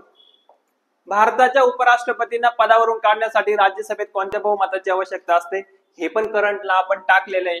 पुन्हा बघा, कारण जयदीप धनखड जे आपले उपराष्ट्रपती होते त्यांनी काय दिला होता? राजीनामा दिला होता. त्याच्या बाबतीत न्यूज मध्ये आलेलं आहे. तर डिटेल मध्ये आपण ते कव्हर केलेले आहे. येस. तर कोणत्या बहुमताची गरज असते बरं? प्रभावी बहुमताची. जेवढे पीठासीन अधिकारी राज्याचे आणि केंद्राचे वरचे 4 आणि खालचे 4 राज्याच्या 8 लोकांना प्रभावी बहुमताने काढलं जातं. रिक्त जागा सोडून जे बहुमत ज्या आकडे विचारात घेतले जातं बघा, रिक्त जागा सोडून. डिटेल मध्ये आपण सर्व स्टॅटिकच्या लेक्चरला बघितलेलं आहे. तर हे माहिती पाहिजे तुम्हाला. करंटचं एकदा लेक्चर तुम्ही बघून घ्या. पार्ट 2 मध्ये हे केलेलं आहे आपण. Okay yes. पुढचं बघा, लोकप्रतिनिधी कायदा 1951 अन्वये जर एखादा व्यक्ती एकाच वेळी एखादा म्हणजे ते थोडासा प्रश्न याला आपण हॅशटॅग पण करू शकतो. प्रश्न थोडीशी काय चुकी झालेली आहे. एखादा सदस्य संसद, इथे संसद शब्द राहायला पाहिला होता. संसद आणि राज्य विधिमंडळाचा सदस्य म्हणून निवडून आल्यास किती दिवसात त्याने राज्य विधिमंडळाच्या जागेवर राजीनामा दिला पाहिजे? अन्यथा त्याची संसदेची जागा काय होती बरं? रिक्त होती. तर त्याचं उत्तर आहे बघा 14 दिवसामध्ये. येस. 4 नंबरचं उत्तर आहे. ओके. पण इथे शब्द पाहिजे होता संसद. जर दोन्ही गृहामध्ये निवडून आला तो, जसं एखादा संसदेच्या दोन्ही गृहात लोकसभा मध्ये पण आला आणि राज्यसभा मध्ये पण आला तर त्यानं 10 दिवसात कळवायचंय. नाही तर अन्यथा राज्यसभेची जागा काय होती बरं? रिक्त होते. जर तो एकाच गृहामध्ये 2 जागेवर निवडून आला, जसं राहुल गांधी म्हणून प्रश्न टाकलेला आहे. राहुल गांधी समजा दोन्ही जागेवर निवडून आला, केरळ मधल्या पण मतदारसंघात आला आणि UP मधल्या पण मतदारसंघात आला, तर त्यानं लवकरात लवकर कळवायचंय का मी कोणती जागा गेला, अन्यथा दोन्ही जागा काय होईल बरं? रिक्त होईल. हा प्रश्न का टाकला? तर माझ्या मते आता मला खासदारांचं नाव नाही आठवत. ओके. आपले नगरचेच खासदार होते राष्ट्रवादी गटाचे, शरद पवार गटाचे. ते आधी तुमचे काय होते बरं? त्यांनी कोविड मध्ये चांगलं काम पण केलं होतं. तर ते आधी तुमचे विधानसभेचे आमदार होते. पुढे जाऊन काय झाले बरं? खासदार झाले. तर त्यांच्यासाठी त्यांनी 14 दिवसात कळवलं असेल मे बी. आणि त्यांचं वालं राज्य विधिमंडळाचं जागा राजीनामा. ओके. ते माहित पाहिजे तुम्हाला. येस. पुढचं बघा, राज्यघटनेच्या कलम 108 अन्वये संसदेच्या संयुक्त बैठकीच्या अध्यक्षाखाली कोण नसतो? तर राज्यसभेचा अध्यक्ष नसतो, तो राष्ट्रपती असतो. तर हे उत्तर आहे तुमचं वाला. पहिले प्रेफरन्स याला असतो, त्याच्यानंतर याला आणि नंतर उपाध्यक्ष. Okay yes. 108 संयुक्त बैठक कुठून घेतली? तर ऑस्ट्रेलियाकडून घेतली. ऍटलिस्ट कधी केली जाते? राष्ट्रपती बोलवतो संयुक्त बैठक. आणि कधी? ज्यावेळेस दुसऱ्या गृहानं ते विधेयक काय केलं बरं? पारित केलं नाही, किंवा ते विधेयक 6 महिन्यापेक्षा, कालावधी महत्वाचा आहे, 6 महिन्यापेक्षा जास्त काळ प्रलंबित ठेवलं तर तरच संयुक्त बैठक बोलावली जाते. येस. पुढे जाऊ. खालीपैकी कोणत्या घटना दुरुस्ती अधिनियम अन्वये सर्वोच्च न्यायालय आणि उच्च न्यायालय यांच्या नियुक्तीसाठी असलेली कॉलेजियम पद रद्द करून राष्ट्रीय न्यायिक नियुक्त आयोग स्थापन केला? तर ती घटना दुरुस्ती होती 99वी घटना दुरुस्ती. महत्वाची तुम्हाला. यस. 100वी घटना दुरुस्ती तुमचे कशा रिलेटेड आहे? आपण बांगलादेशला काही प्रदेश दिलेला आहे, प्रदेशची देवाणघेवाण आहे. 101 तुमची काय बरं? GST आहे. ओबीसी आयोगाला काय घटनात्मक दर्जा आहे तुमचे 102 वाली. ओके. बाकीच्या उरलेल्या कमेंट मध्ये सांगायच्या 103, 104, 105 आणि 100 किती बरं? 6. या 4 घटना दुरुस्ती कमेंट बॉक्स मध्ये तुम्ही टाकायचे. येस. पुढे जाऊ. परिशिष्ट 10. परिशिष्ट 10 बाबतीत विधानसभेचा एखादा सदस्य अपात्र करण्याचा अधिकार खालीपैकी कोणाला आहे? तर तो अधिकार आहे तुमचा वाला कोणाला बरं? विधानसभेचा सभापतीला. कारण सदस्य कोणाचा बरं? विधानसभेचा आहे. इथे राज्यपाल वगैरे येत नाही. परिशिष्ट 10 सोडून कोणाला आहे? तर परिशिष्ट 10 सोडून कोणाला अधिकार आहे? राज्यपालाला. जर सेंट्रलचा असेल तर राष्ट्रपतीला असेल, लक्षात ठेवा. परंतु परिशिष्ट 10 पक्षांतर बंदीच्या बाबतीमध्ये तो सदस्य विधानसभेचा आहे, म्हणून विधानसभेच्या सभापतीला त्याचा काय बरं अधिकार आहे. आणि या विधानसभेच्या या निर्णयाचं काय केलं जाऊ शकतं, पुनर्विलोकन केलं जाऊ शकतं. लक्षात ठेवा, हा निर्णय अंतिम नसतो, परंतु परिशिष्ट 10 सोडून इतर काही गोष्टी असतील त्याच्या बाबतीत अपात्र केला असेल तर राज्यपालाचा निर्णय काय असतो रे, अंतिम असतो. तर हे तुम्हाला माहिती पाहिजे. Okay, yes. पुढचं बघा, 1948 मध्ये स्थापन झालेल्या गुवाहाटी उच्च न्यायालयामध्ये कोणत्या राज्यांचा समावेश होतो. लक्षात ठेवा, तुमचं उत्तर आहे आसाम आहे, नागालँड आहे, मणिपूर आहे, नंतर तुमचं वालं काय बरं, मिझोराम आहे. तर बघा काय 1948 मध्ये, तर साधी गोष्ट आहे, तुमचं गुवाहाटी उच्च न्यायालय. तर गुवाहाटी उच्च न्यायालयामध्ये तुमचं वालं पहिल्यांदा काय राहणार आहे, आसाम राहणार आहे. मग तुम्हाला आसाम पाहिजे कुठे, Assam, yes yes yes Assam. मग तुमचं ब कडे तुमचं गेलं, नंतर काय राहिलं, ब क ई पण गेलं, राहिलं तुमचं वाला आसाम. आता बघा याच्यामध्ये काय झालेलं आहे, नागालँड तर तुमच्याकडे कॉमनच आहे, म्हणजे 2 झाले. नंतर राहिलं बघा मणिपूर, मेघालय आणि काय बरं, मिझोराम. आता 2013 ला एक स्वतंत्र काहीतरी न्यायालय काय झाली, स्थापन झाली, मणिपूर, त्रिपुरा, मेघालय वगैरे. त्याचं उत्तर आहे तुमचं मिझोराम. मिझोराम स्टील अजून तुमचं गुवाहाटी. याच्यामध्ये उत्तर आहे 3 नंबरचं ब ई. ओके, येस, तुम्हाला माहित पाहिजे, मगाशी सांगितलंय 7व्या घटना दुरुस्तीनुसार संयुक्त उच्च न्यायालय पाठच पाहिजे. एक आयोग IMP प्रश्न विचारित काय का अंदमान निकोबारचा समावेश कोणत्या उच्च न्यायालयामध्ये होतो, कमेंट बॉक्स मध्ये उत्तर पाहिजे मला. येस. पुढे जाऊ, खालीलपैकी कोणत्या न्यायालयाच्या निर्णयाविरुद्ध फक्त उच्च न्यायालयात अपील करता येते. ओके, त्याचं उत्तर आहे कौटुंबिक न्यायालय. त्याचं तुम्ही फक्त कुठं करू शकता बरं, उच्च न्यायालयामध्ये अपील करू शकतात. ग्राम न्यायालयाच्या बाबतीमध्ये तुम्ही जिल्हा न्यायालयात पण अपील करू शकतात. आणि जिल्हा न्यायालयाने तुम्हाला 6 महिन्याच्या आत निर्णय देणे काय बरं अपेक्षित आहे. आणि लोक अदालतच्या विरुद्ध तुम्हाला अपील करता येत नाही. उत्तर आहे तुमचं काय मात्र पण कौटुंबिक न्यायालय. अधिनियम तुम्हाला माहित पाहिजे 1900 कितीचा रे, 84चा आहे. ग्राम न्यायालयाचा अधिनियम 2008चा आहे. आणि लोक अदालतचा 1987. Okay, yes. पुढे मानवी हक्क संरक्षण कायदा कधीचा आहे, तर मानवी हक्क संरक्षण कायदा कधीचा 1993चा आहे. PYQ चे भरपूर वेळा तुम्हाला प्रश्न विचारला आहे. आणि शेवटचे 2 प्रश्न आपण घेणार आहे. येस, खालीलपैकी कोणते विधान काय बरं अयोग्य आहे. येस, कलम 243A अनुसार ग्रामसभेची तरतूद आहे. ग्रामसभेमध्ये ग्रामपंचायत क्षेत्रातील 21 वर्षावरील, 21 नाही बघा इथे तुमचं चुकलेलं आहे, 21 वर्षाचं पुढे काय तुम्हाला सरपंच होता वगैरे तर निवडणुकीसाठी, पण 18 वर्ष मतदार यादीमध्ये नाव असणार आहे. किती 18, तर तुमचं अयोग्य काय ह्याचे. ग्रामसभेचा अध्यक्ष कोण असतो, सरपंच. येस, करेक्ट आहे.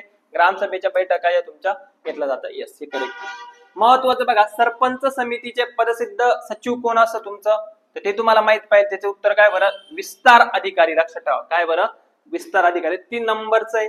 सरपंच समितीचे अध्यक्ष कोण असतं, त्याचं उत्तर मला तुम्ही कमेंट बॉक्स मध्ये द्या, कारण थोडस येणारा प्रश्न आहे बघा, येणारा शोधायचं आहे सरपंच समितीचे अध्यक्ष कोण असतात.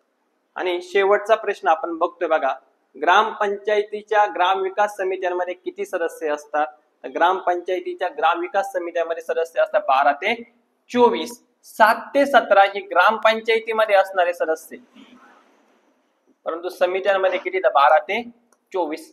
असा आपला जो 65 क्वेश्चनचा पॉलिटीचा जो आपण याच्यामध्ये बऱ्यापैकी सर्व कव्हर केलं.